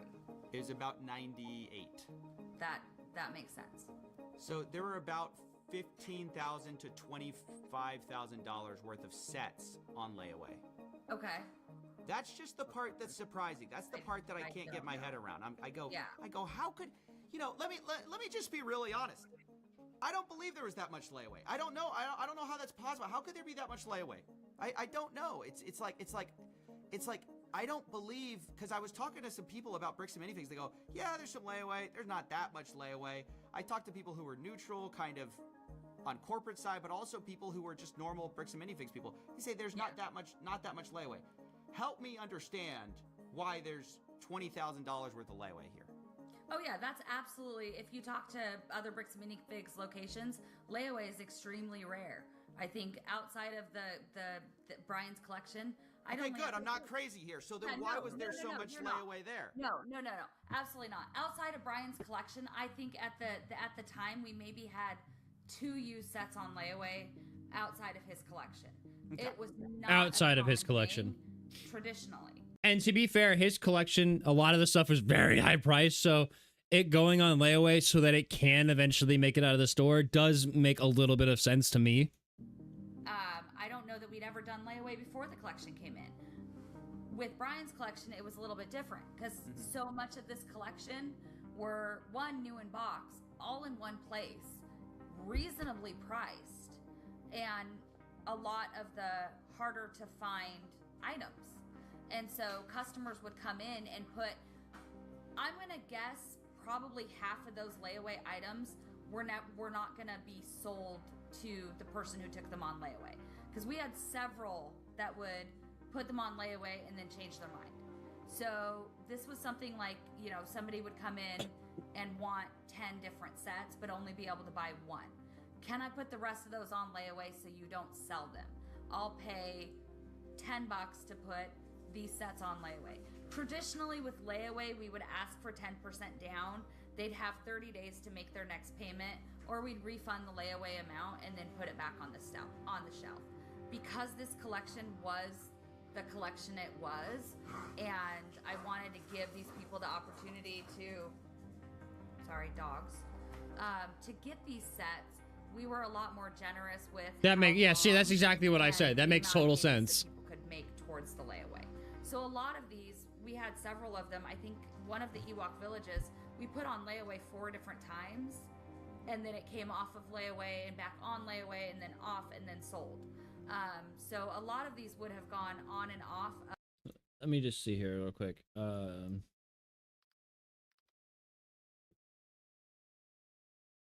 Okay, yeah, I can see why Ewok Village would go on layaway.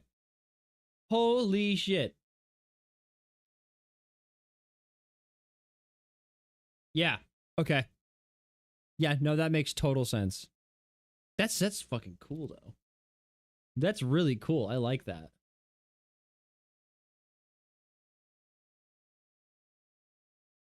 With all the boxes.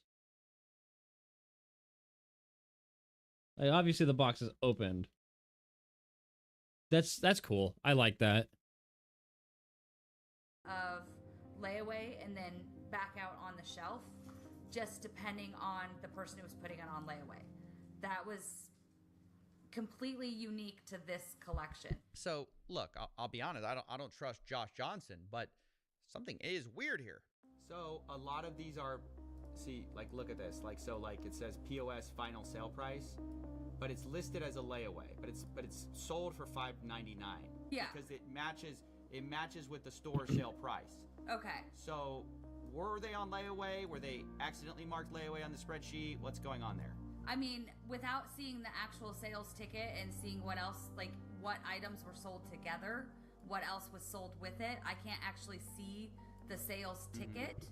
We had several layaway items in which customers were putting multiple things on layaway, paying for most of one item, and then, or they were buying, you know, 8 different things together, and then putting all of them on Okay. So before they finish, I'm guessing that things were labeled as layaway, regardless if the full sale is done, and a bunch of stuff went on layaway as group tickets. Layaway and making payments on multiple items at the same time. Our Ewok Village was one of those cases. At some point, he had, I think, like 8 or 9 different items on layaway. So they'd come in and make a payment for a bulk payment. You know, I've got 800 things on layaway. I'm going to make $100 on my payment. One customer in particular would do that, and then when he'd gotten up high enough to pay for one set, we'd pull that set out, mark it as sold. So without seeing the actual tickets and my layaway records, I cannot answer a question any clearer than that. But I even found more than that in this POS data. I also found about $10,000 in sales that match Brian's collection that were not marked as sold under this inventory spreadsheet. Some of our things that were not found were explained by the POS system because they were found in the POS system as being sold. So like they weren't marked on the spreadsheet, but they were marked as sold via the POS system. And this is about $10,000 worth of Lego that basically were matched. See, and I don't know. Take anything happening from, let's see, sorry, I'm trying to do math here. I don't know without being able to see all of the records. There is a possibility that the consignments were ended when I wasn't at work, and I just didn't go through and pull them up. They didn't get put in the consignment ticket. I hadn't gone through those consignments in a couple of months. I hadn't gone through the inventory in the back room in a couple of months. So it is entirely possible there were sales that were finished that I never clocked as being finished. Yeah, you didn't go through and finish the records. Without going through and actually seeing it. But you're saying it's possible stuff was sold, not updated on this inventory list. It's entirely possible that stuff did not get updated on my spreadsheet. Things happen. Human error and all that. I still 100% believe these guys so far. I'm not going to sit here and claim it's not possible. It's possible I missed things. So where does this leave us? I know some people are jumping to conclusions here, but I must remind you that on the night of November 14th, 2024, Crystal Gorman I'm still very confused. was concerned about Brian getting paid or not getting paid. He has not been paid his percentage yet, and if I don't have the tickets, I won't know how much I need to pay him. Okay. So Crystal, ultimately, that's a business thing and not necessarily yours. Brandon will take, just taking on the business, he takes on all that consignment. So obviously, one could see that and say she was intending to reconcile with Brian. Maybe she hadn't gotten around to it. And of course, corporate will probably take a more cynical view of what she's doing. It's probably like you do it every so often. You're not doing it constantly because you don't want to just give him $5, $10 here and there, a couple $100 there. You want to be able to do it like once every month, every couple months. So that way there's actually a significant amount of payment that can be given back to Brian. I totally get that. You want it to be worth his time. You want it to be worth your time to write a check or do whatever you're doing. You don't want to do it for just like pennies whenever you can give him thousands of dollars at once. Everything that the Gormans are saying makes total sense to me. Like, oh yeah, human error. I might not have done that. I totally didn't check inventory for a couple of months. I may not have updated something. I mean, there's a little bit of like, why weren't you doing your job kind of thing, but it's like, shit, you're gonna get to everything every single day? No, you're not. By printing these receipts. But the point is, regardless of whose side you're on, I think we can all agree there's a lot of weird stuff here on all sides. Abnormal stuff. Sure, maybe you can chalk some of this up to bad record keeping between the U-Haul, the layaways, the $20,000 in Lego sets that corporate called $2,000 to $5,000. I was there that night. the off-book deals. But even if we can't like fully know 100%, you know, what these weird things were about, I think they tell a story of what actually happened to Brian's collection. In a way, multiple people, I think, are kind of right, kind of wrong. The Gormans were correct that more of that collection was there that night of the takeover than previously thought. But corporate also alleged that some of it was offsite, and that appears to be partly true, although some of that is disputed, and it looks like, you know, way more of the collection was sold and layawayed than Brian was paid for. But all in all, there's a lot less missing than many people think, especially if your starting number is $200,000. I estimated, and I must emphasize, estimated with bad records, that there's only about $10,000 to $20,000 in Lego that isn't explained by one of these sources. This isn't to say Brian's been fully compensated. Much of this Brian wasn't paid for that I know of. So I estimate he's still out about $50,000 to $83,000 for Lego he wasn't compensated for. And I think honestly that's something that Bricks and Minifigs obviously should handle and make right. Regardless of what a franchisee does, the new one, the old one, the company behind it must stand behind their product, their service, and I can't imagine a better example of a company doing the opposite. Unfortunately, Bricks and Minifigs has chosen to deflect and dodge responsibility at most opportunities and created a really awful customer experience that has snowballed into this crazy series of events. But instead of taking accountability for that, they've taken an aggressive legal strategy, which I told them personally was a horrible idea. As of writing this, Brian Mansell is being sued for $1.3 million as part of a legal campaign against him and Reckless Ben and any of the associates. Remember, Brian is the same guy who lost all these Legos at Bricks and Minifigs store. And I told the CEO and COO that's ridiculous and they should drop this. Look, mistakes have been made by plenty of people here, but there's a lot more people who have inflicted self-owns, the likes of which we've rarely seen. By just was that the redacted picture, or is that the redacted video from yesterday? Fork in the road, no pun intended. But the best path to making things right, in my view, is by just making Brian whole and moving on. Drop the aggressive legal strategy. You are a Lego store at the end of the day. You are supposed to be about fun, not about a rerun of Suits. But anyways, that's my investigation. Those are my closing thoughts. And I knew I wanted to approach everyone involved in this whole story with my results and see what they thought to close things out. All right, let's do it. That makes sense to you, because I'm showing everyone in this story and saying, hey, the thing are any of these numbers blowing your mind, or is any of this crazy to you? No, it's not crazy. But what's crazy to me, again, like all the photo evidence that both sides You sound worked up now. points to there being $20,000 worth of Lego in this of Star Wars Lego in the store that night, right?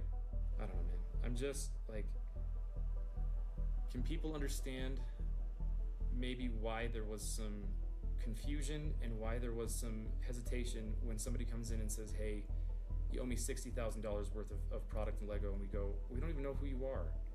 Like, yeah, Crystal mentioned something about consignment on her way out the door. And we go, sure, we'll get that figured out. But then the guy just walks in and demands $60,000 worth of Lego? Like, what am I supposed to do other than say, cool, show me, can you show me the proof? The problem is there's so much of a dispute on the timeline, and this is what's going to make this story so hard to tell, is like, they say, you guys are unreasonable. They tried, and eventually they gave up. But they say they tried it. They were basically met with, like, unreasonable requests, things like that. So no, I don't want to say it was just a misunderstanding. There was a lot of just, no, you're lying. It was very, because there's multiple. Sure, there was a level of misunderstanding between the old owners telling the new owners that there was an agreement, and then the guy coming in and wanting his money, and then the new guy's not knowing who the fuck he is. Sure, that's a level of misunderstanding. But there's also, hey, there was a U-Haul there. No, there wasn't. Oh, actually, yes, there was. There's a lot of lying. There's a lot of covering up, and there's a lot of corruption whenever it comes to the police department and the court system in this entire thing. It's not just the misunderstanding, it's the level of The level of cover up that we're doing for what seems like a simple misunderstanding that could be solved by talking things out, looking at paperwork, and be like, oh yeah, we do owe you this money. Sorry about that. We'll get you taken care of. When that could have just gone down like that, and there would be no need for all this bullshit that came out of it. Basically, I don't understand why we didn't just try to get to the bottom of it, and why we just started deflecting and lying and just doing all this nonsense. It doesn't make any sense. Verification? Documentation? Is that unreasonable, you think? Well, I think they would say they provided the documentation, and you guys say you need more documentation. So, I mean, that's kind of the right. A spread, like I understand, a spreadsheet and a contract are a good start. Yeah. Yeah, but we never got that. That was never sent to us at corporate, by the way. Y'all do have the spreadsheet though, yeah? Y'all have the spreadsheet. That was shared online, but months after we asked for it. It says I'm so confused. It says I'm on the file right now. It says this guy's an actual villain. Owned by BAM Franchising Inc. Owner Salem.or bricksandminifigs.com. What are you looking at? It says owner Salem.or at bricksandminifigs.com. That's you guys. It says owned by BAM Franchising Inc. It says created September 6th, 2024. And when I look at it, this is the Mansell list, I believe. So this would have been created under so we have the well, y'all definitely have this. Y'all have access to this. Well, I had no idea. Like, so if this is the first that anybody has shown me that a spreadsheet was created using like Bricks and Minifigs Salem, like, and all of this stuff was archived. This is the first I've seen that this spreadsheet was created by Crystal, and we don't know how accurate it is, how up to date it was. We don't know a lot of those types of things, and understand. I appreciate you sharing this with us because we had no idea. Again, you don't know what you don't know, and you can't, like, we don't know everything, and we don't go. He is way too defensive. That's what bothers me. Looking in every nook and cranny everywhere, like we just don't know some of those things. So if that's there, we can now have our team go look for that. When it comes right down to it, they're going to have to make a judgment call and say, who's telling the truth? The people who were taking all the pictures and say, and we couldn't take pictures of everything the night of, but we're being honest consistently, and the people who are saying, there was $5,000 there. Really? Like, that makes no sense. We've got the evidence, and yes, there's a discrepancy. We acknowledge we did not take pictures of everything, but does that mean that the discrepancy is, oh, and therefore these missing, percentage, whatever that would be, 5%, is some magical other place? Or it was sitting there in the store, and we didn't get pictures of it. If I messed up, explanation. If I messed up on my record keeping, I will take accountability for that. Mm-hmm. It's possible. If my staff didn't draw attention that consignments had left out, so I'd move them to the thing. Any of that, I will take accountability to that. I am more than willing to do that. I need BAM to show me those tickets. As they promised to do. I will sit down with Brian and talk this over and figure out what we missed and where it was missed and how it was missed and make that right with him. I mean, that's new information no one's ever found out, so that's like awesome. They're gonna lose hundreds of millions of dollars because of their own wrongdoing. They're literally gonna destroy their entire company because they're this stubborn over maybe $20,000 worth of Lego. Sure, I'll be keeping you in the loop with what Nice. I'm excited. This was good work. Yeah. My other final thoughts is, dude, you solved it, dude. That's awesome. It's that. Maybe $20,000. They're gonna lose hundreds of millions of dollars because of their own wrongdoing. They're literally gonna destroy their entire company because they're this stubborn over Stubborn is the word. worth of Lego. Sure, we didn't do anything wrong. With what Nice. I'm excited. This was good work. My other final thoughts is, dude, you solved it, dude. That's awesome. Yeah, no, I heard they got fired. Good. Bricks and Minifigs is suing Brian Mansell and Reckless Ben for over $1 million in damages. Doesn't make any fucking sense. Like, sure, we're sitting here slandering you because you're not... there was no transparency. There was no communication. That's what the damages are. The damages are no communication, no backing down, and people trying to show the corruption going on. That's the damages that they're suing for. That's just stupid. Just fucking drop this bullshit. And restraining orders in effect against reckless Ben to prevent him from speaking out against bricks and minifigs. Yes, we knew about that one. The Gormans are suing bricks and minifigs. The lawsuit claims Brian's collection had an original aggregate value. Okay, so this is the appraisal thing. You overshot that appraisal. Big time.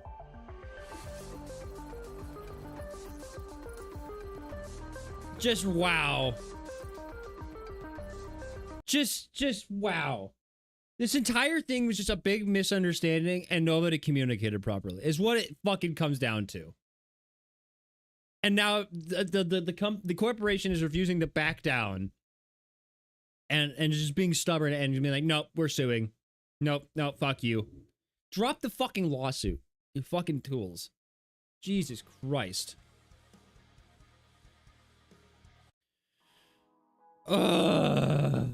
Okay, we still have a little bit more time in the stream. We're gonna go play some video games. Oh wait, I forgot. We do have one thing here for Twitter that I wanted to look at. I don't even play this fucking game anymore. I don't play Fortnite anymore. I uninstalled that shit. But apparently this is the first teaser for the amazing digital circus coming to Fortnite, and apparently it looks really good. So I'm curious. Let's take a look.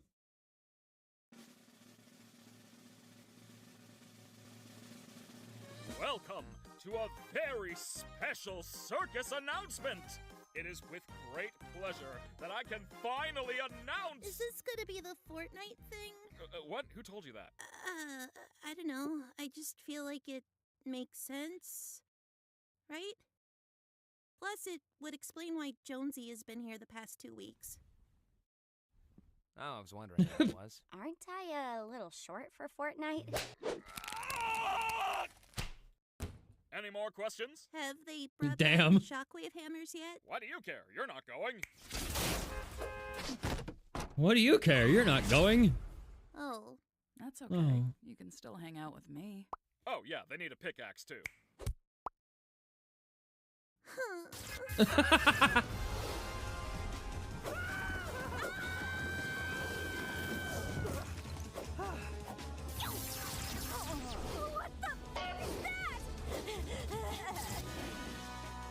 That doesn't look terrible either. I thought her being stretched out would be weird, but it's not.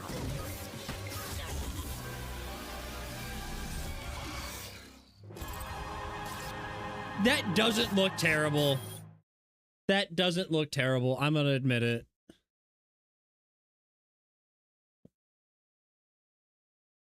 Pommy got legs, apparently.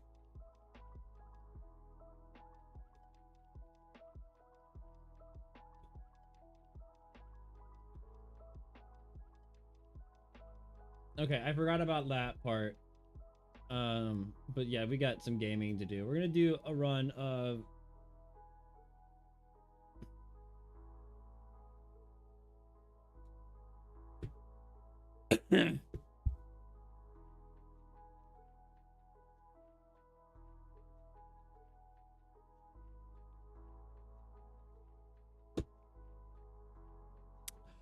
we got some gaming. We're gonna do a run of No, I'm Not a Human, which I forgot to install ahead of time. Hang on. Luckily, it's a tiny game and it doesn't take that long to install. We can uninstall this one to make room.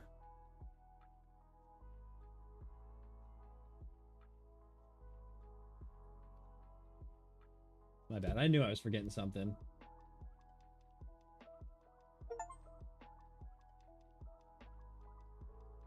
Yeah, no, it does. Fuck, I'm.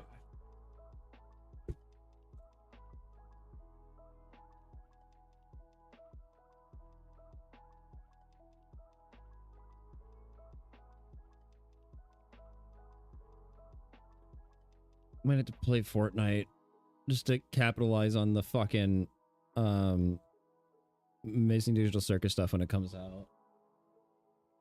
I didn't even see when it was coming out. I didn't look.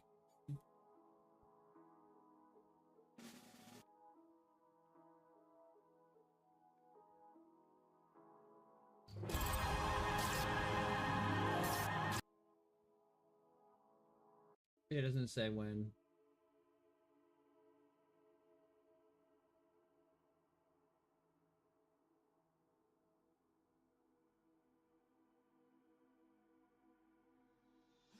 She asked why I act up like bitch, I'm a bastard. She say she can write it like baby, go faster.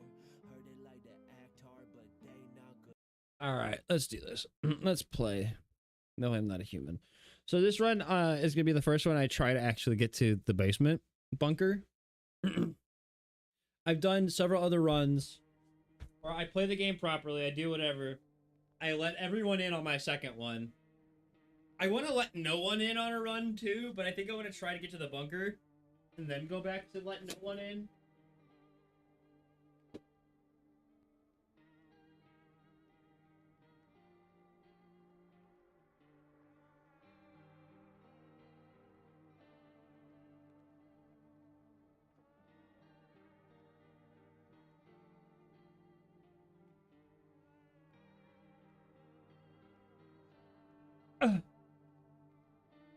Back to the chair. Get in the chair, you idiot.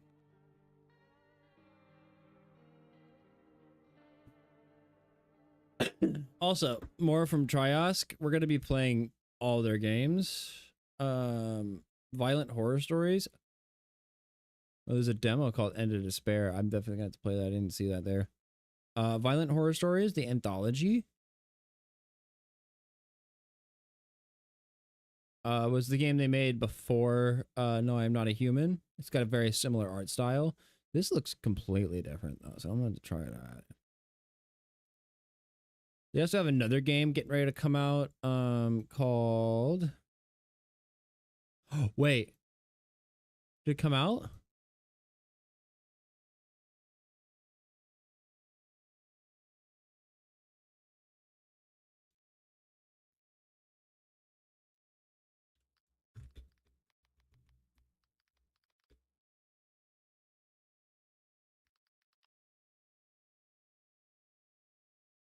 Wait, did it come out? Quarter 3 of 2026. No, okay, not yet. Not yet. Not yet. Not yet.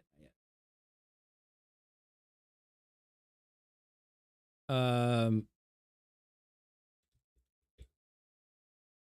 Here it is. Lost in the Roots is another game that Triosk is getting ready to come out with. Again, similar art style. The one that has a lot of memes.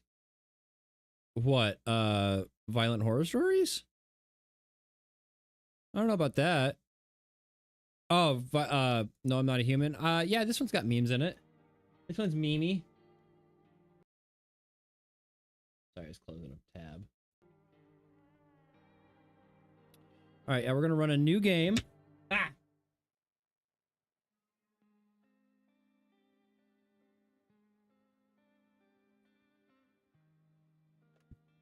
I've already seen the intro so many times.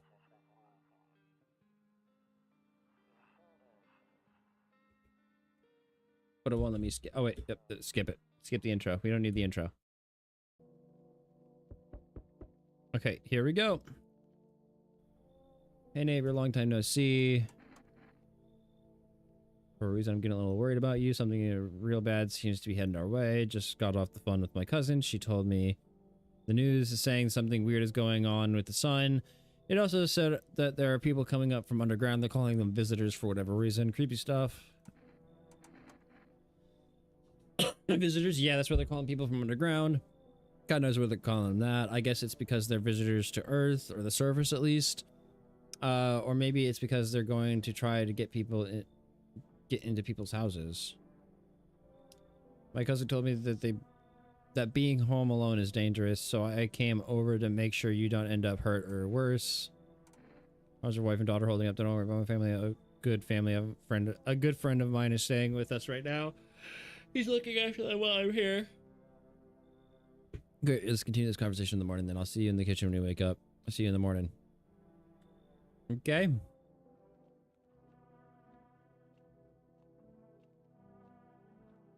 Just decided to come into my house. Kombucha.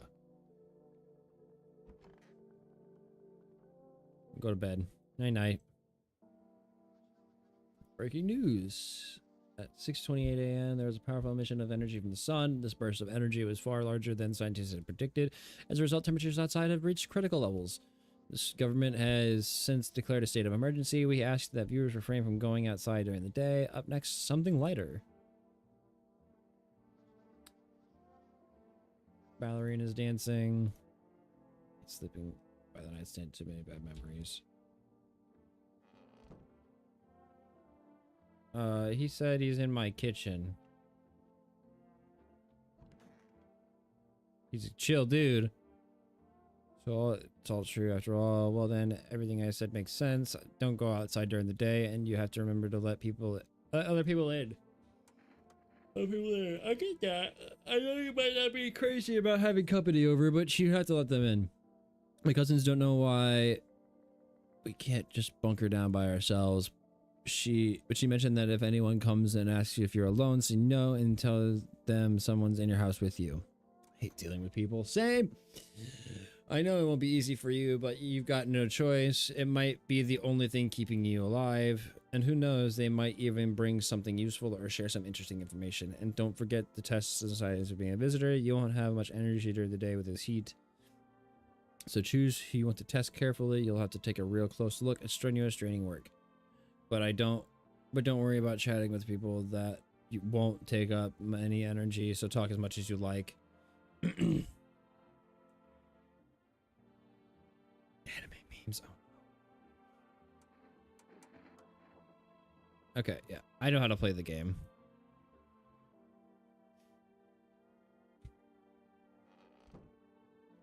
There's nothing else going on though, so...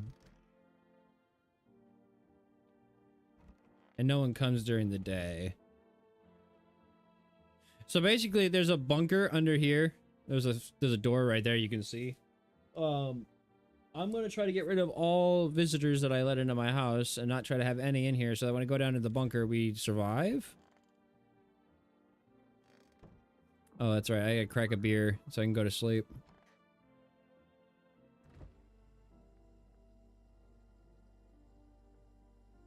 Bug. I squished the bug. Beer. Beer made me sleepy. One beer, brother. What a lightweight. I can drink at least 6 before I start getting tired. I don't even like beer. Like whiskey. No, the art style is really cool. Well, I keep playing it. That and there's a lot of lore and stuff to learn. Hi, is my daddy here? Can you get him for me? This is her daughter. Tell me something about your dad.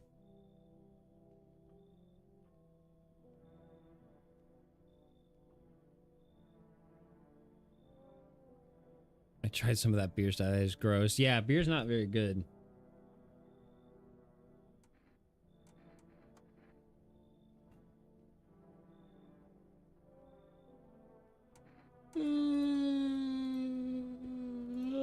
Go get her dad. Bye. And I can just sit here and wait for people to show up. Tall man always comes in. Sure you're making trouble? What do you consider trouble? Murder and violence disgust me to my core, but I won't suffer the trespasses of others either. Like good food and drink, I enjoy a chat when I'm in the mood. Does that sound like trouble to you? Or do you think it'd be any different here? What else would I do otherwise? Just stand outside and wait for the sun to take my skin? No, I prefer to avoid that. As long as I'm alive, I'll look for someone to talk to. If that isn't there, maybe I'll get lucky somewhere else. Ah, stop it. Ugh. If there's just an ounce of luck left in this life, it might just be someone who's not a complete asshole. Come on in. I like the tall man.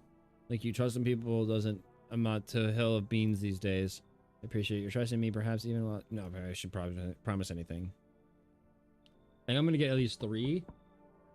Crackhead. I'm not letting you in.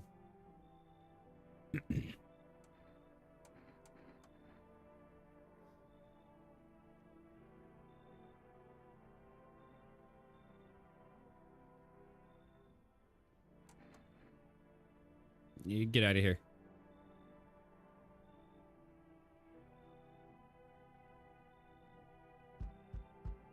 Oh, you're new. What happened to your skin? It's exactly what I mean. It's congenital. I can't do anything about it, but for some reason people think I'm a visitor. It's insane. What did you expect? What do you mean, what do I expect? Get a grip. You think I'd choose to look this way? I'm telling you, I'm not a visitor. What makes you so sure? Because I know what I am, and I'm not one of them. So you gonna let me in or not? Yeah, I'll let you come in.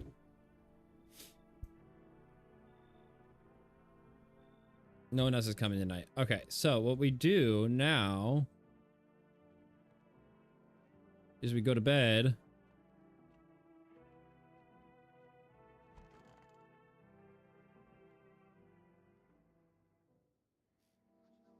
Here's the news. Sun's activity steadily rises steadily as crime levels also reach a new high. According to the recent data, the number of murders over the last few nights has surpassed average figures. I can't stop! Experts suspect this is related to society ever-growing anxiety surrounding the visitors. And now over to just a moment. Transmission regarding contact with phenomenon. Visitors, eyewitness. Accounts describe them as creatures that can imitate the appearance and behavior of humans. Avoid contact at all costs. In one case, a visitor was able to be identified through one telltale sign: perfect white teeth. Early reports seem to back this up. Some say they encountered an unhoused person with perfect white teeth who later turned out to be a visitor. That's all for now. Stay calm. Don't leave the house during the day. Alright, so now we're gonna go test people. Nobody's in here. Hey. I need to test you. Show me your teeth.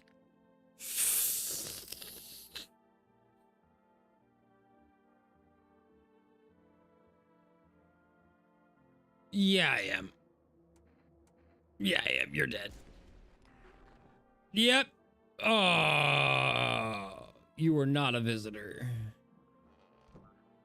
You were not a visitor. Fuck. Tall man's never a visitor. I know that.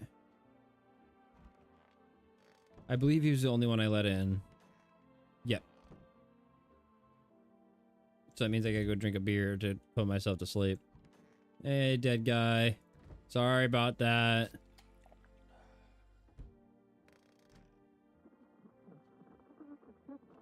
I'm not doing the radio right now. I did a lot of the radio on my last playthrough. If you want to see that, it's over on Ignis Live on YouTube.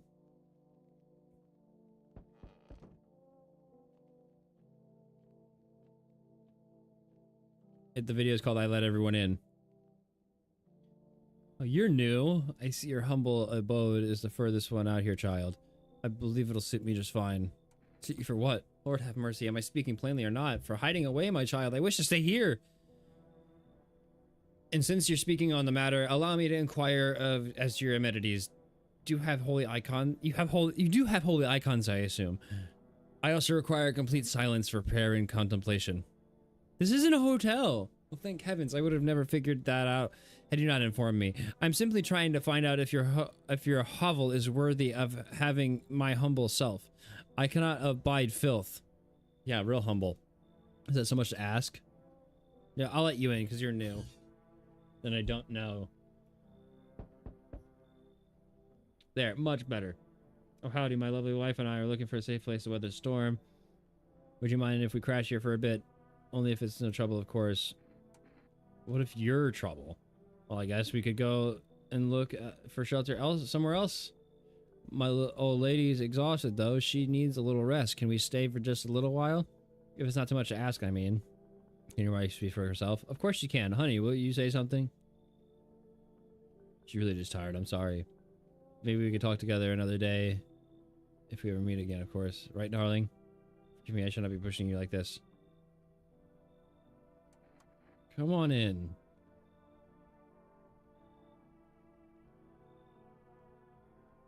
She's a visitor. He's not. Hello there, human. How lucky we are to witness humanity's final judgment with our own eyes. I don't know if this one's a visitor or not. I can never tell. The earth is being cleansed of sin. The sun is doing his holy work.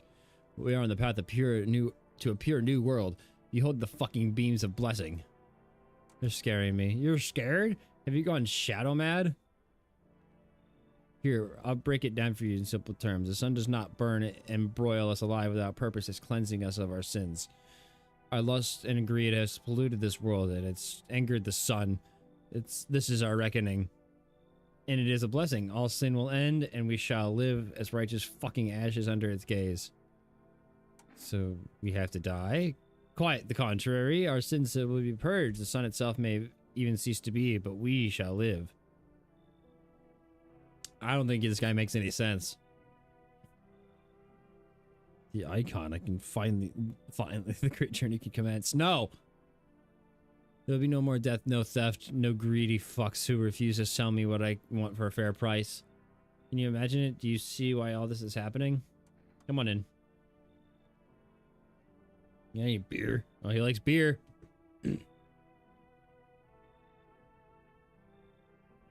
Oh, no one else? Okay. Check during the day then, Jesus.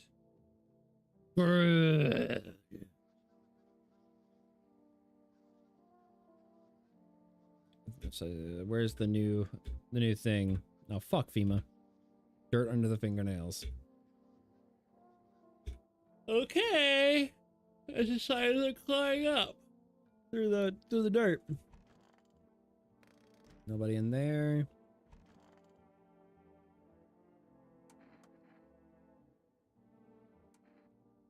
Let's see your teeth.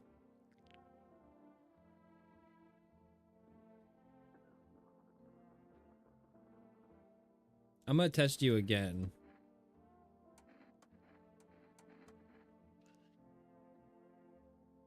I don't see any dirt, but I do see bruised knuckles. You do beat your wife.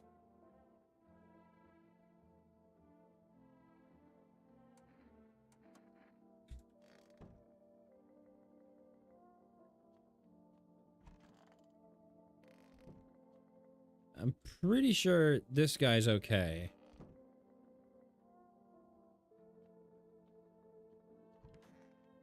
Sister.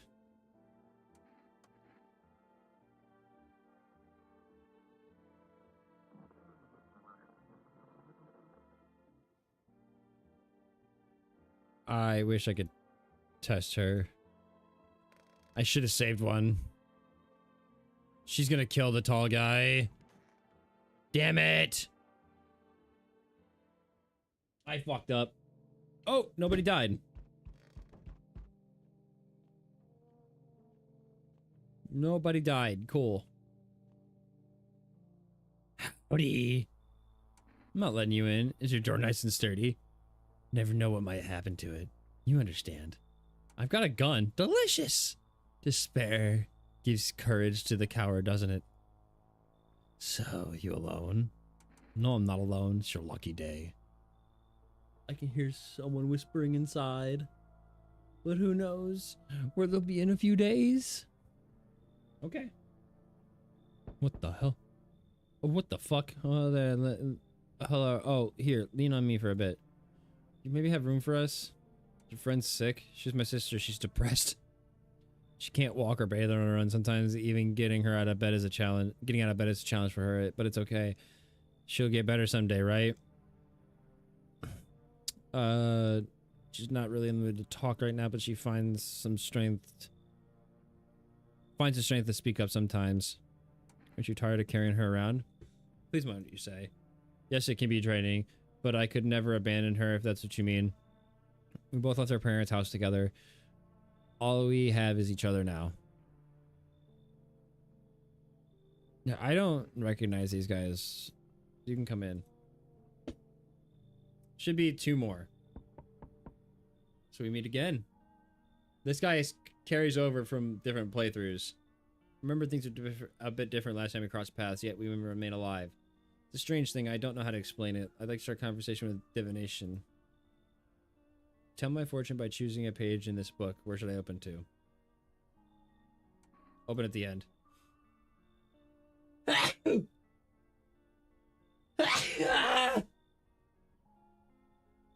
Ah! It was so long ago, perhaps it was a dream. Maybe you, I, and the fish only existed in a memory of a person who is long gone. Maybe no one really exists and it's only raining outside. It feels like things might truly fade away very, very soon. What do you think? Do we inhabit the dream of another, or are we the one who dreams? Is this a... Did you just pick up... Fuck, what is the Zelda game?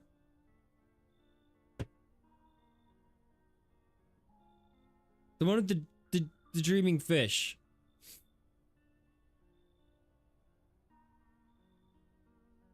Damn it! Someone help.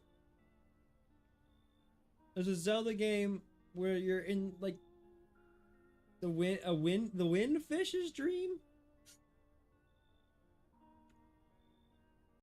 Hold on.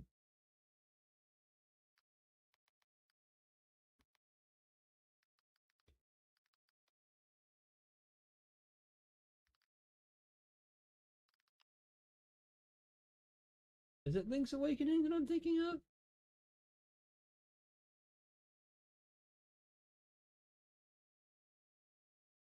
Yeah, it is. It is. It's Link's Awakening. That, yeah, okay, cool. Yeah, you got it. We both got there about at the same time. It's an interesting line. What does it mean? Do you really believe that? Not entirely. I'd read it more as a form of advice, lest you forget a deed undone, or perhaps call to attention. While I was considering its deeper meaning, a message flashed into my mind. When the cat's eyes meet yours, be sure to show them inside. I can't say why just yet, but you should make that should make things easier for you. For now, I'm going to have a nice long ponder about the selection you chose from the book.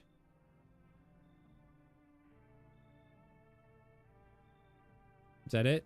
Yep, that's it. Okay, no bunker yet.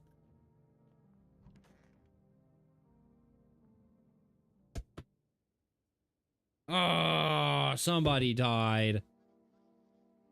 Blood red eyes. Okay.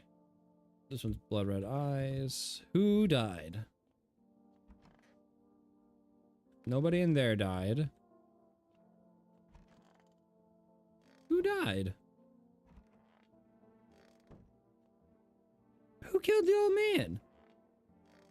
Who killed the weird guy? Who killed you? Alright, that's it. Everyone's getting tested. I'm gonna blow your shit smooth off first, Granny. Let's see your eyes.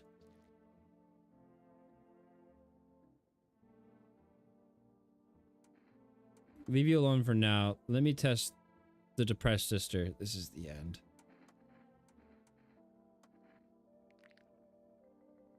Okay.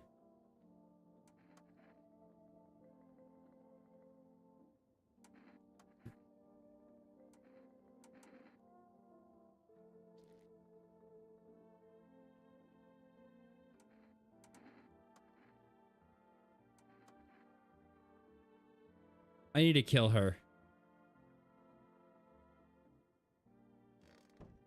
I need to like refresh my energy and kill the nun. I guarantee it's the nun. There's something you could get. Wait, what? Oh, reduces energy to 0. Okay. Hold on.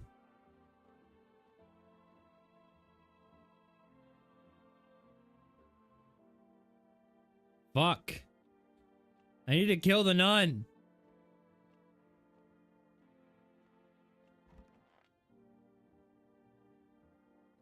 Somebody's gonna die.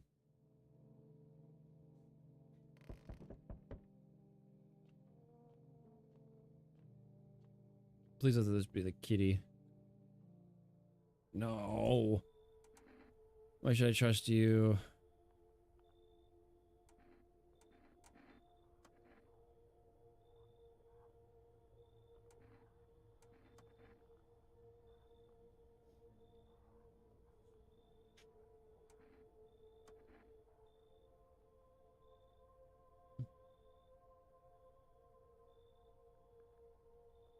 Oh no, you're taking the sister that's not depressed.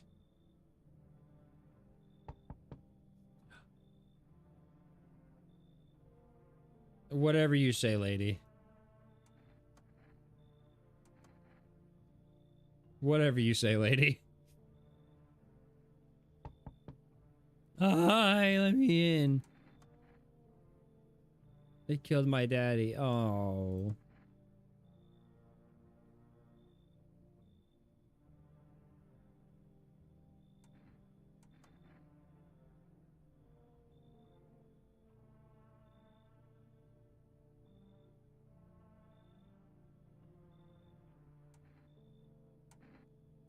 Okay, I did say I'd let them in. They only wanted to stay for a few days. Kiki! Open or not? Do you know the bald man? Too many questions. Yes, I know. How will I help you?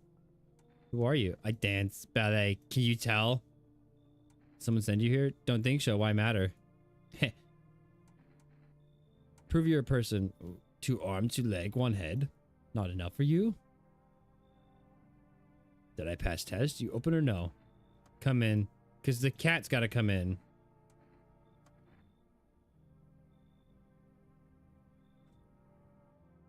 I have to let the cat in. It's part of the game.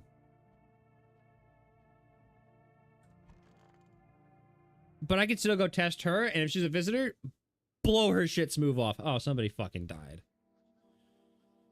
Oh, what do we got? Hairless armpits.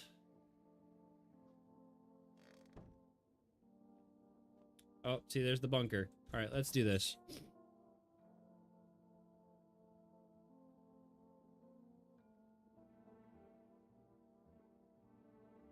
Oh, I kicked the nun out or something.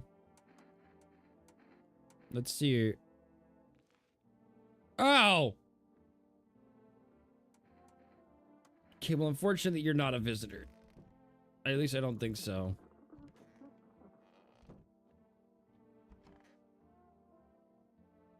I need to test you. Let me look into your eyes. I'm sorry.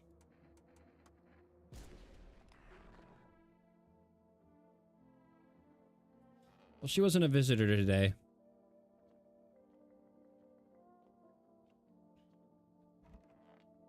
Or maybe that means she was a visitor. I can't remember. There's the kitty. Giggy.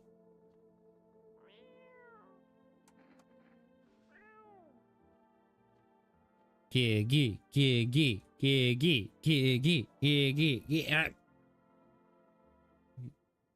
Wiggly little shit.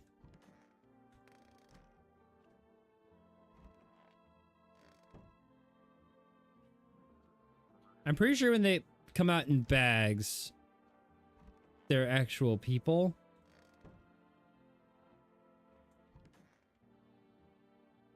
I'm gonna test you again.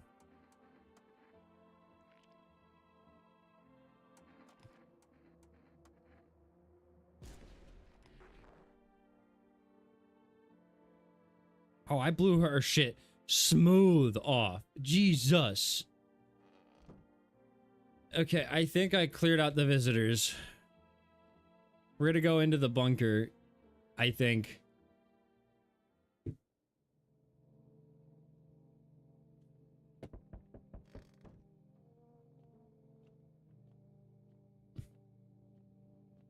Sleepy Kiki.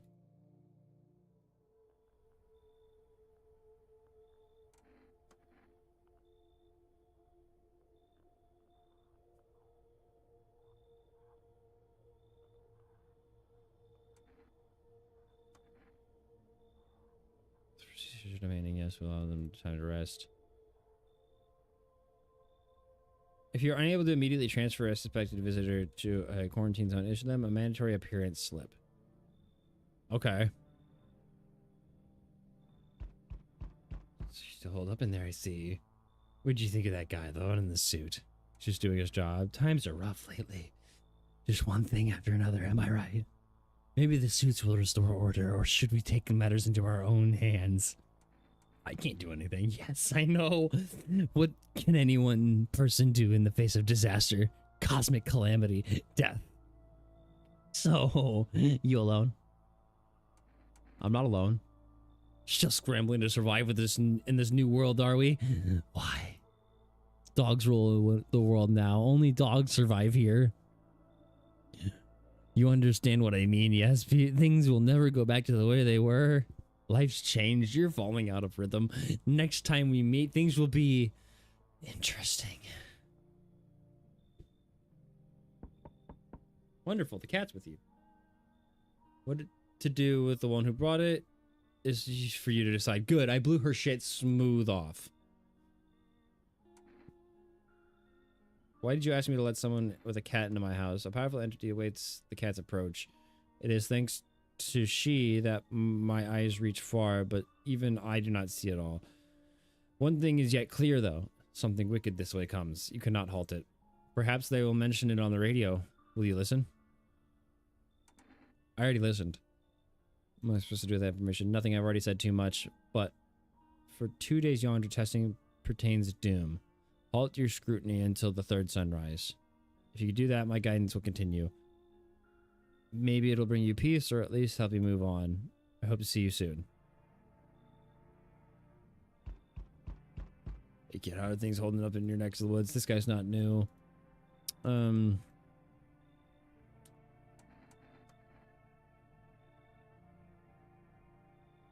Yeah, come on in. I think that's it. Nope, there's more. Hey, you see a girl with a poncho and purple hair?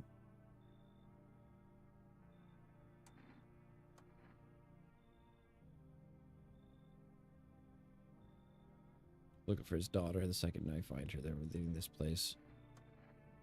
Summer female can't reach as far away from here, basically. So they're kind of looking for me because I know too much about them. Maybe those bastards took my daughter, maybe not. If they did, they won't touch her. It's me they want. Just let me crash here for a couple days until female leaves the area. Then move on and keep looking for my daughter. Here, hell, I'll tell you, even tell you everything. I know exactly where the visitors come from.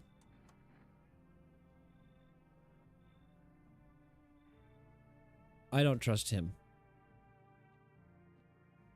But we're gonna find out.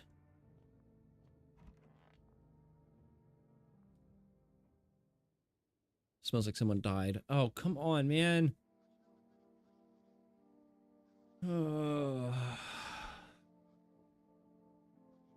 Aura Film Photography.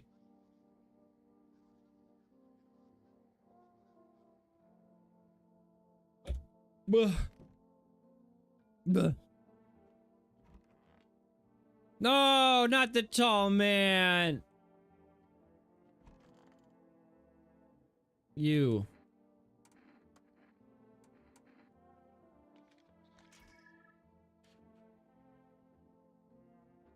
You seem normal.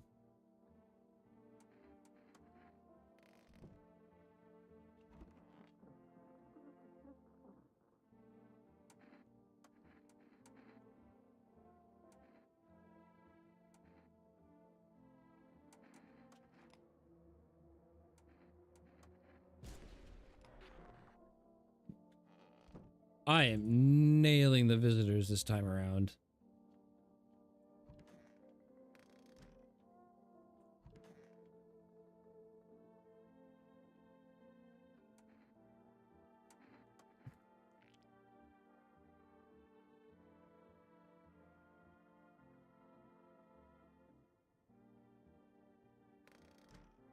I think I'm a visitor. Oh no, where's the cat? Okay, fucking don't do that to me, game. We're about to run the basement. I'm gonna do another night.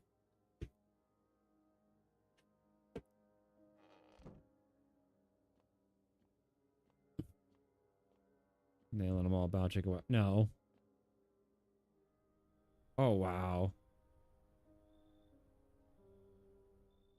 See, no one's coming tonight.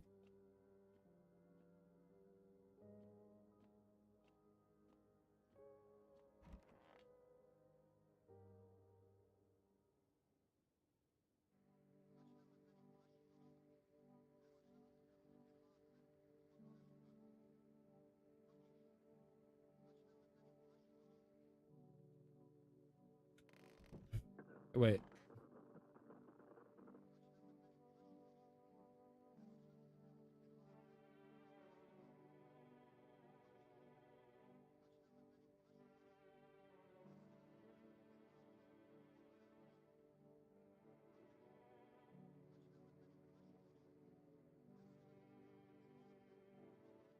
Okay, just because there's like no one in here now. I literally just have dude in here.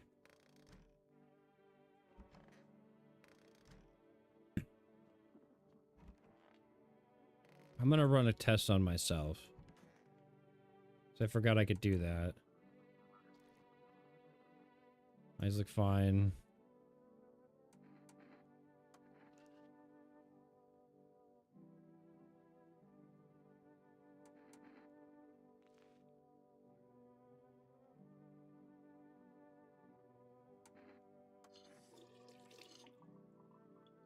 Oh, I didn't know I could do that.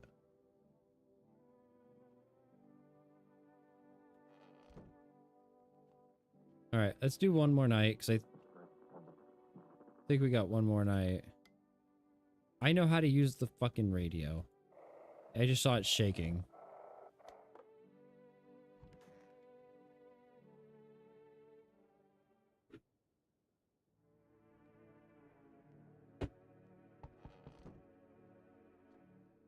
All right, let's do one more night and then go ahead and go into the basement.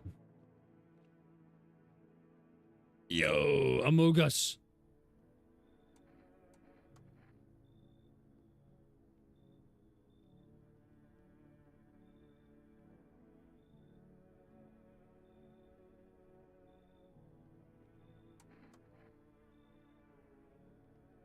Fuck the sun. Time to rise and grind. All right, come on in. I've heard about you. Oh, you're new. I was gonna say, stay away from your place.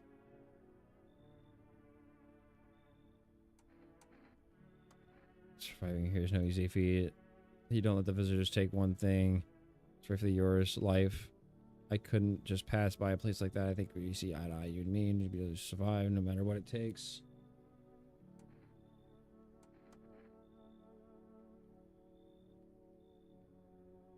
All right, come on in. We'll test you.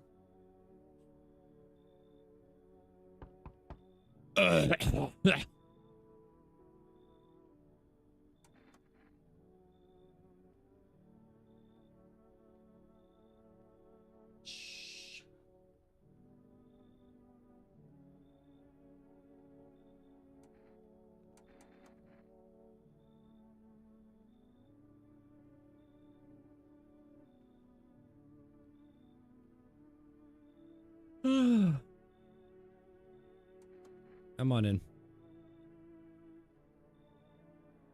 I got a FEMA notice too.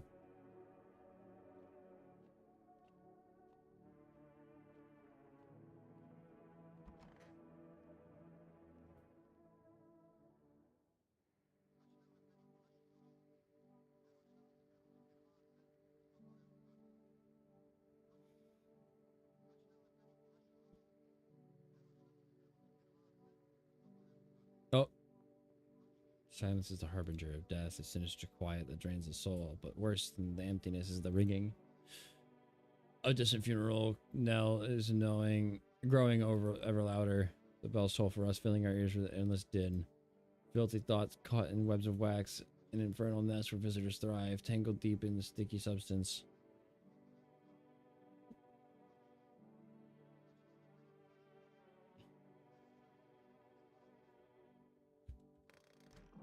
fun. Kiki.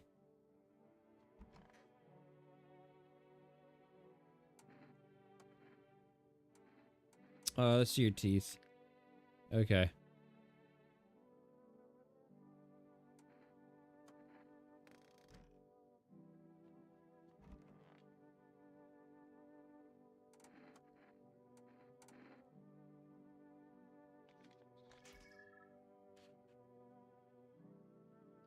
I think you're good. Let's do one more. Let's see your teeth. I think you're good.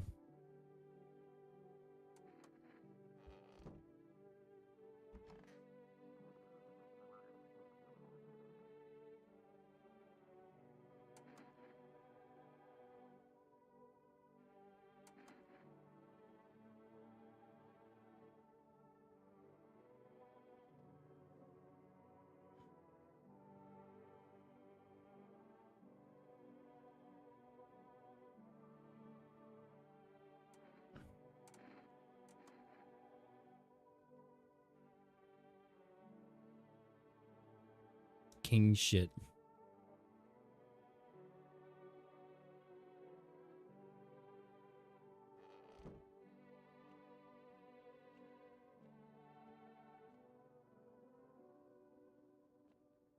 Okay, I kind of want to do one more night and then we'll do it in the morning.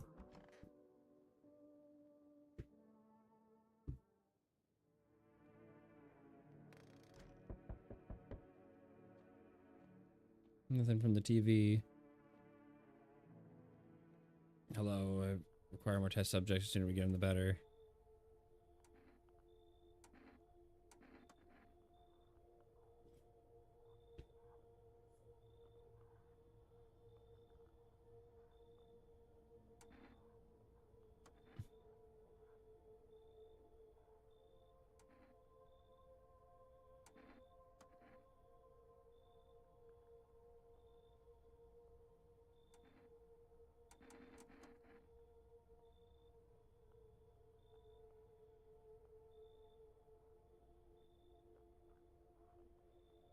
You fucks.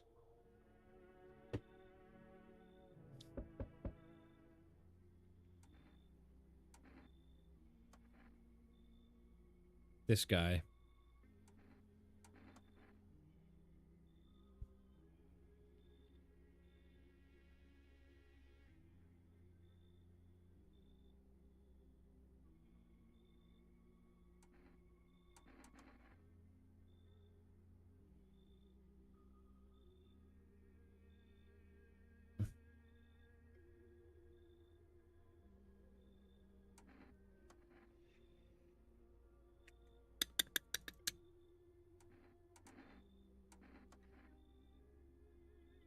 Okay, I guess I took in those three.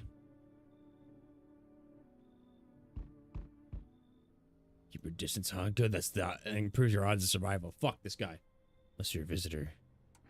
Aren't you indoors? This isn't a damn game. Some people pity the visitors, think they can. I don't know. Get better.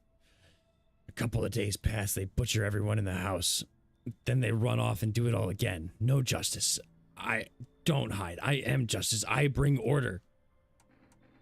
Let me guess, is that a broom in your hands? That's a funny way of looking at it. Sure, it's a broom. I could sweep away the filth with my bare hands, but this just makes it easier. The most effective way, though? Lock them up in a house and torch it. And anyone who feels sorry for visitors might as well be one. So why are you here? Hold it. You already asked your question, I'll ask mine. Anything going on in this neighborhood? Any threats I should keep an eye out for?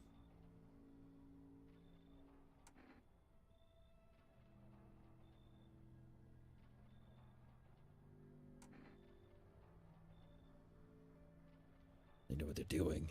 They've got their ways of spotting visitor signs. Why would you bring them up? Suspicious. I've got someone I need to check on. I'll be back later. You piqued my interest.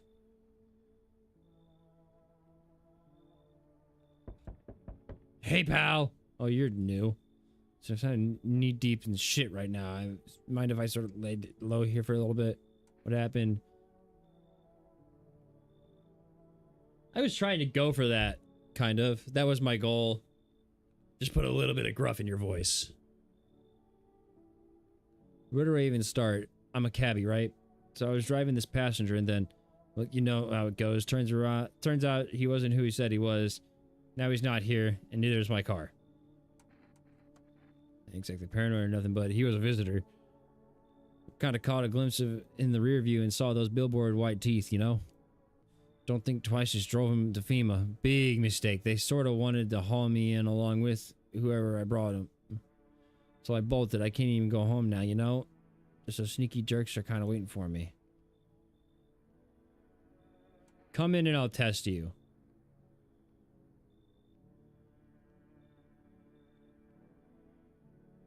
No one else? I'll test him. Unless somebody dies tonight, and then we're gonna cry.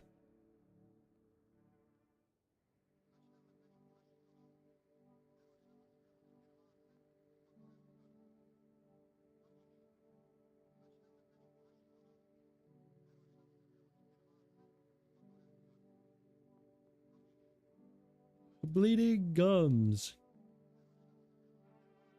So if we do gums, we can cover two. You can see teeth and gums. Okay, no one died. These three are not visitors. I know that for sure. I'm not going to test them. You I'm going to test. Let's see your teeth. Oh, your homie was a bad dentist.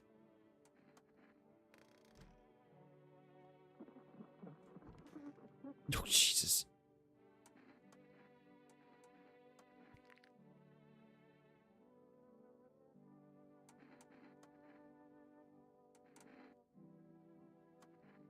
Let's do a photo. Okay, I think you're good.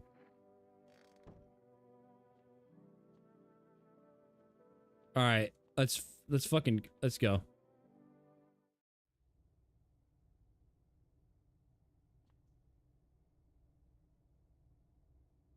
Oh, there's stuff down here?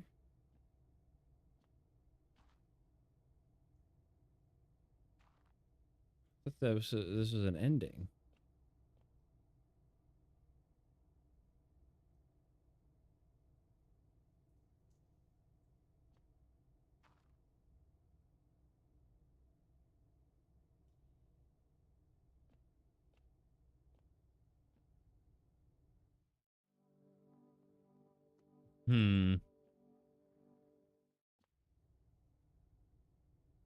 Is there anything I can grab down here? Got plenty of kombucha going.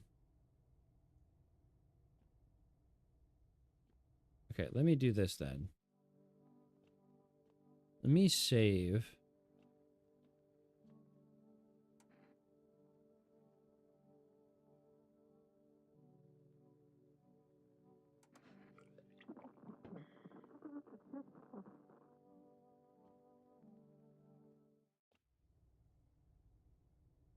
Okay, now I have saved the game at least, so I can come back here.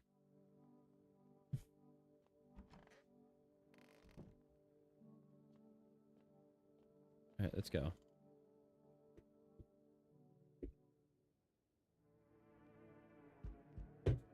Nobody died.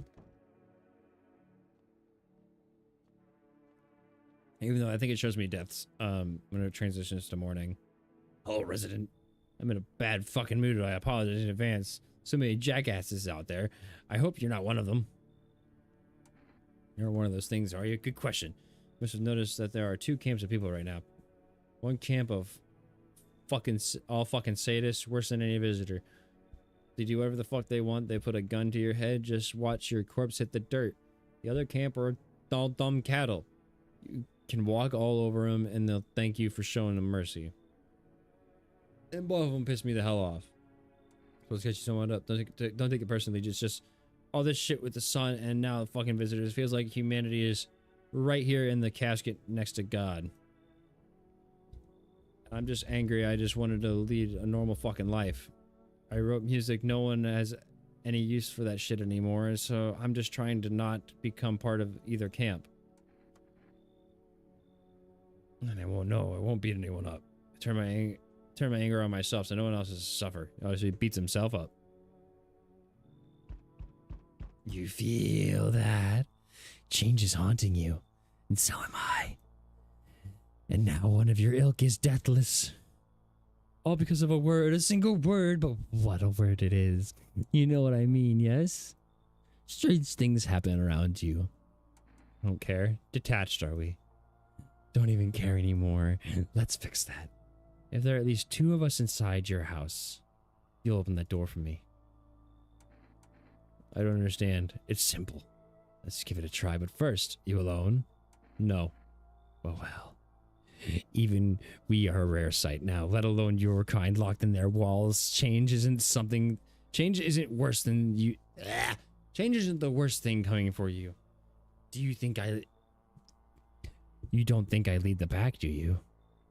There are far greater things out there. I simply follow orders. Well then, until we meet again. Fancy letting me in, mate? Why are you just walking around in your underwear? You're an obvious harder than the devil's asshole out here. No clue where the rest ain't figured that out. Oh yeah, I know this guy.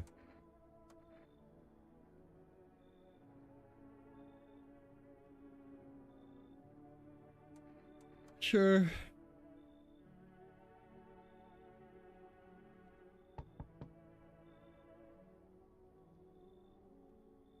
It's the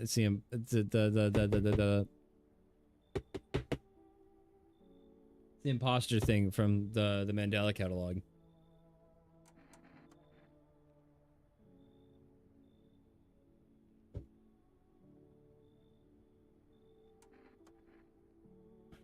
I haven't slept in 6 days. You look like it.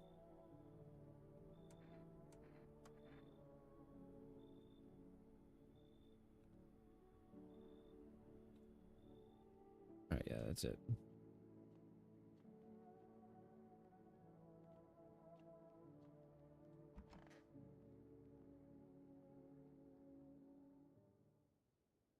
Someone died tonight. Fuck.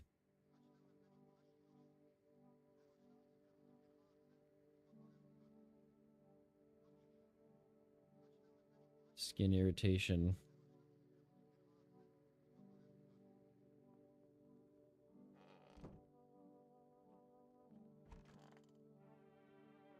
Oh no, one of the cultists died.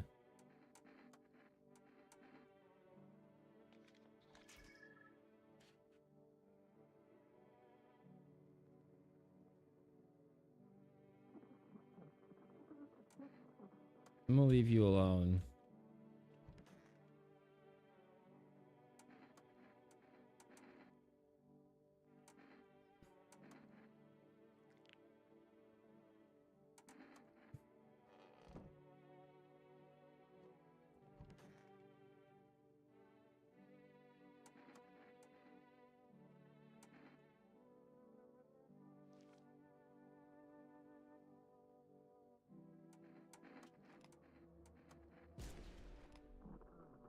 Ah, that was a person.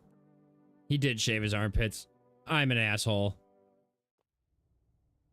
I seriously thought this was an ending.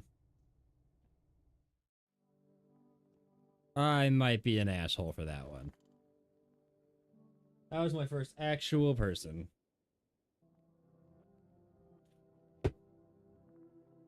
Oh no.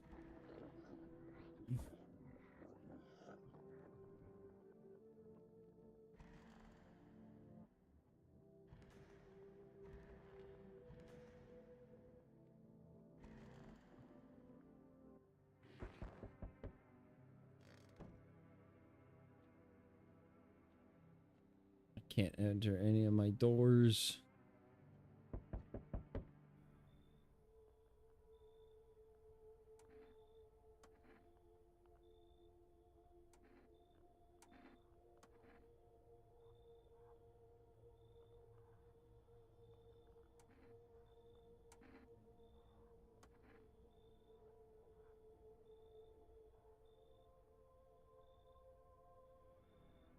You're not taking anybody. Fuck you.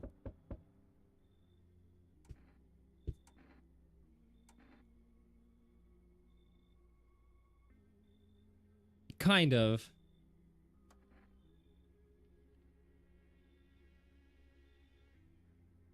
They're not all dead. You're lying. I'm back. Tried to find someone I mentioned. No good luck. Went through a few houses. This is the place crawling with visitors. FEMA gave up on this town or just this block.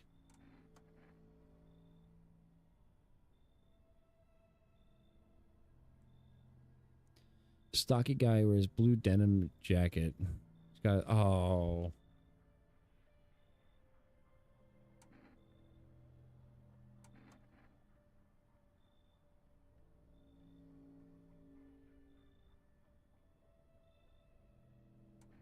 Okay, don't show your teeth. Your teeth are perfect.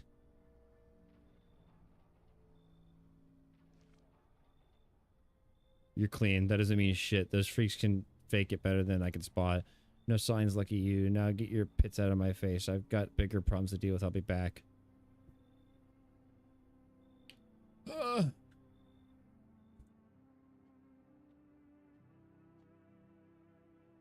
All my doors are busted down. My cat's gone. This always happens. This always ends up happening to me. No one's left in this house. This is because of the dream. I am alone.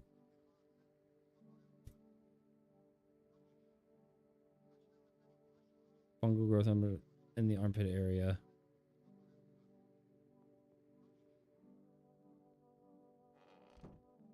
Is there really no one left? Dude. I had such a good run going. What happened?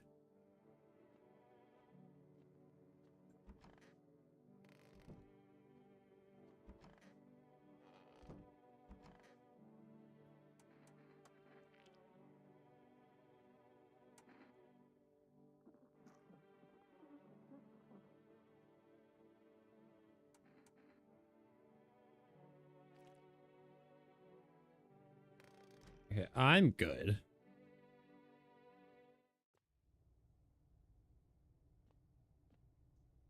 What are we digging? There's literally nothing I can do down here.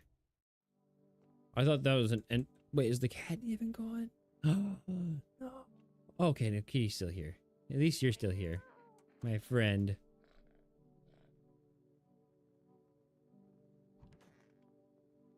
At least I still have my cat.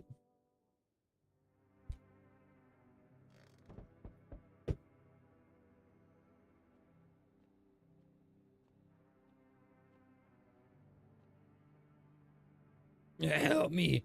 It's shot. Not gonna last long.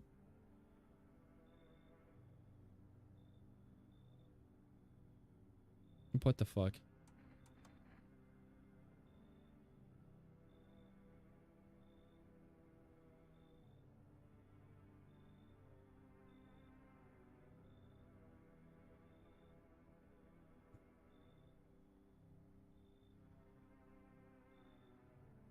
James, I'm not watching more stuff on stream today. We can put that in the document. We should have an empty parking lot, fenced off with a couple of tents scattered around. For the empty space, big ass shipping containers to show people in like cattle. FEMA quarantine zone. Security's a goddamn joke. I didn't even need a plan. I just waited for the right moment and climbed the fence. They're busy in there. You can tell they're preparing for something. No. No, because it's pushing 4 o'clock. I need to figure out dinner.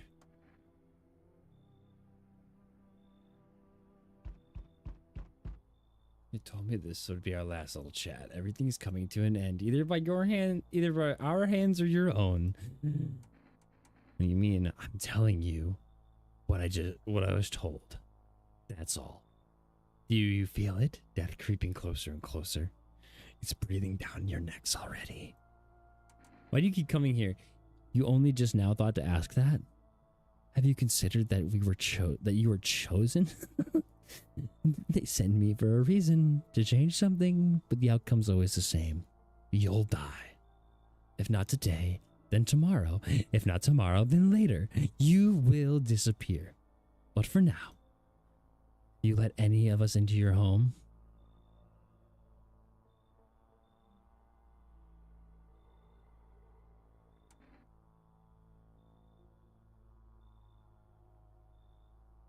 I only let the right ones in. So why so tense? Clinging to life like that. What's left that matters? You're all alone now, so. You alone? I'm not alone. Running, always running from those like me, from the truth. Why? What are you clinging to? Everything will be over soon, so why resist? What? What? What? Oh, well, this is a different ending at least.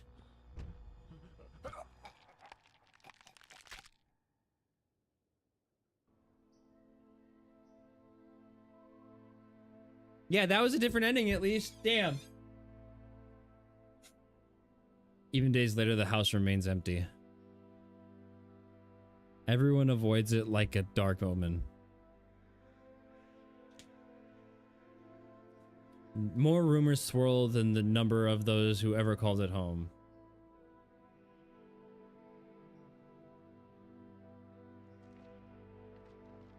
The house, just like the final traces of its owner, has been lost to time.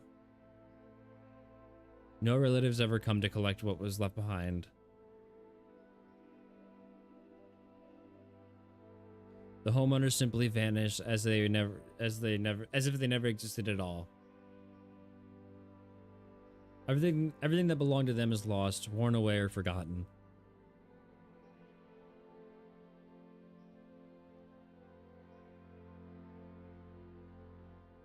Why do people disappear so completely? Once death finds you... Oh wait, that's the visitor. The proof... Belongings, creations, thoughts, memories, emotions. I thought that was the tall man. All dissolve into the void. There's no more you. Only nothingness.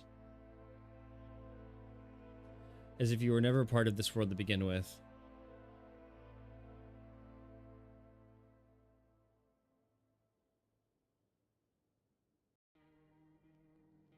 Well, like I said, that was at least a different ending.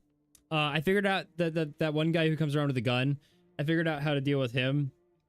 You just got to constantly check yourself so you know exactly what you're safe to show him.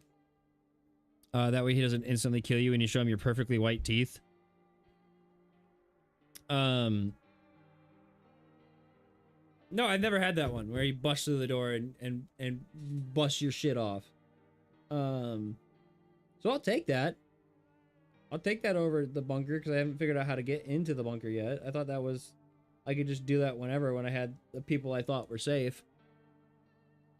But I'll research that a little bit more before my next playthrough. But like I said, I'll still take a different ending over nothing.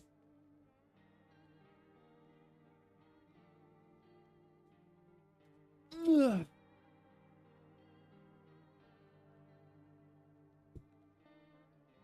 This game is so fun. There's a lot of different endings. Let me look at this real quick.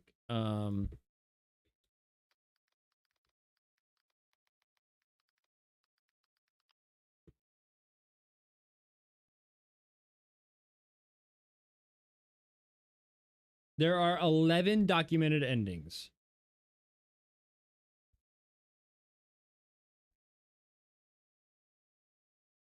The basement, yeah. Not alone. In the dark. May death cleanse us of our sins. Yes, I am alone.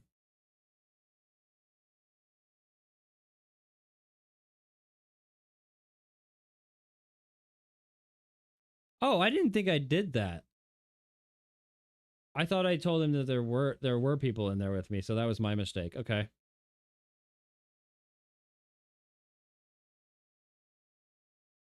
Yes, I'm a murderer. Doom a shroud. Embrace the inevitable. Wrath of the vigilante. I've gotten this one twice. I've gotten the Wrath of the Vigilante twice. I think the proper ending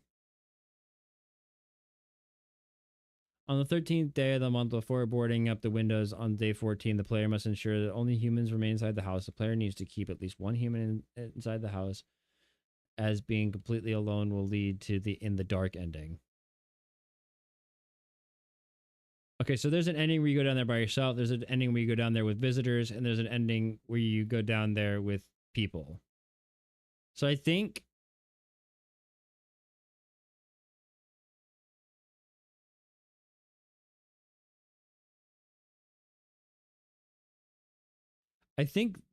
the end is the good ending.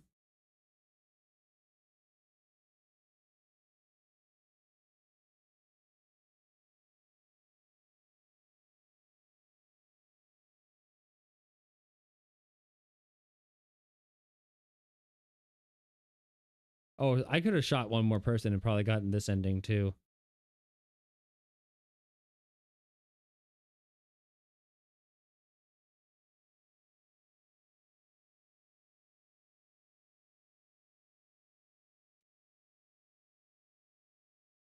I don't know if there are any like good endings. There might be better endings. I think I got the worst one just now. I think I got the worst one because I accidentally told the visitor that I was alone.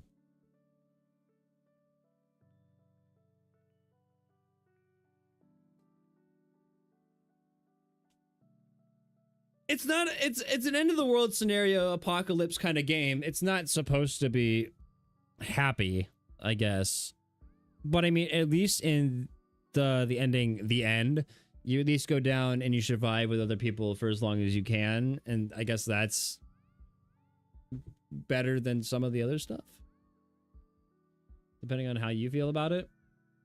But no, there will eventually be a video essay on the main channel on No, I'm Not a Human. Once I go through and I get all the endings and I figure out all the lore stuff, I play Violent Horror Stories, Lost in the Roots, there are other games and stuff like that. Try to find anything that ties together. I don't think it'll be as woven together as the Inscription or Daniel Mullen games are, but I'll still try to find connections between everything. And I'll do like a full detailed explained video on the entire thing once I get all the endings. So far I've gotten 2. I've done 3 playthroughs, and I've gotten Wrath of the Vigilante twice, and I've gotten Yes, I Am Alone just now.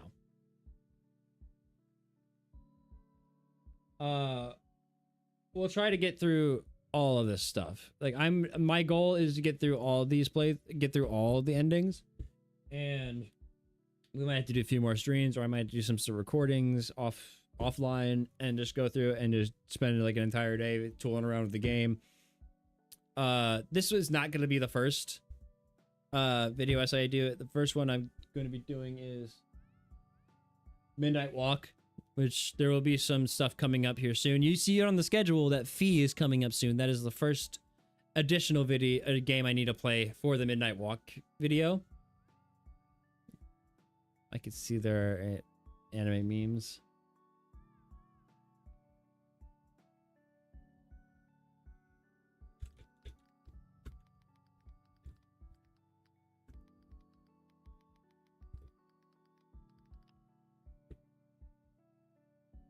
Oh, there's like a whole anime series of No, I'm Not a Human.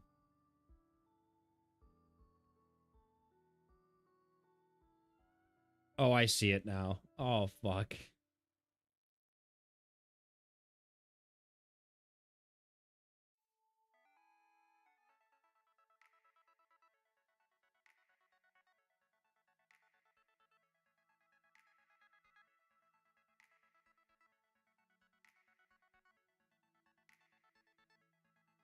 That's so horseshit.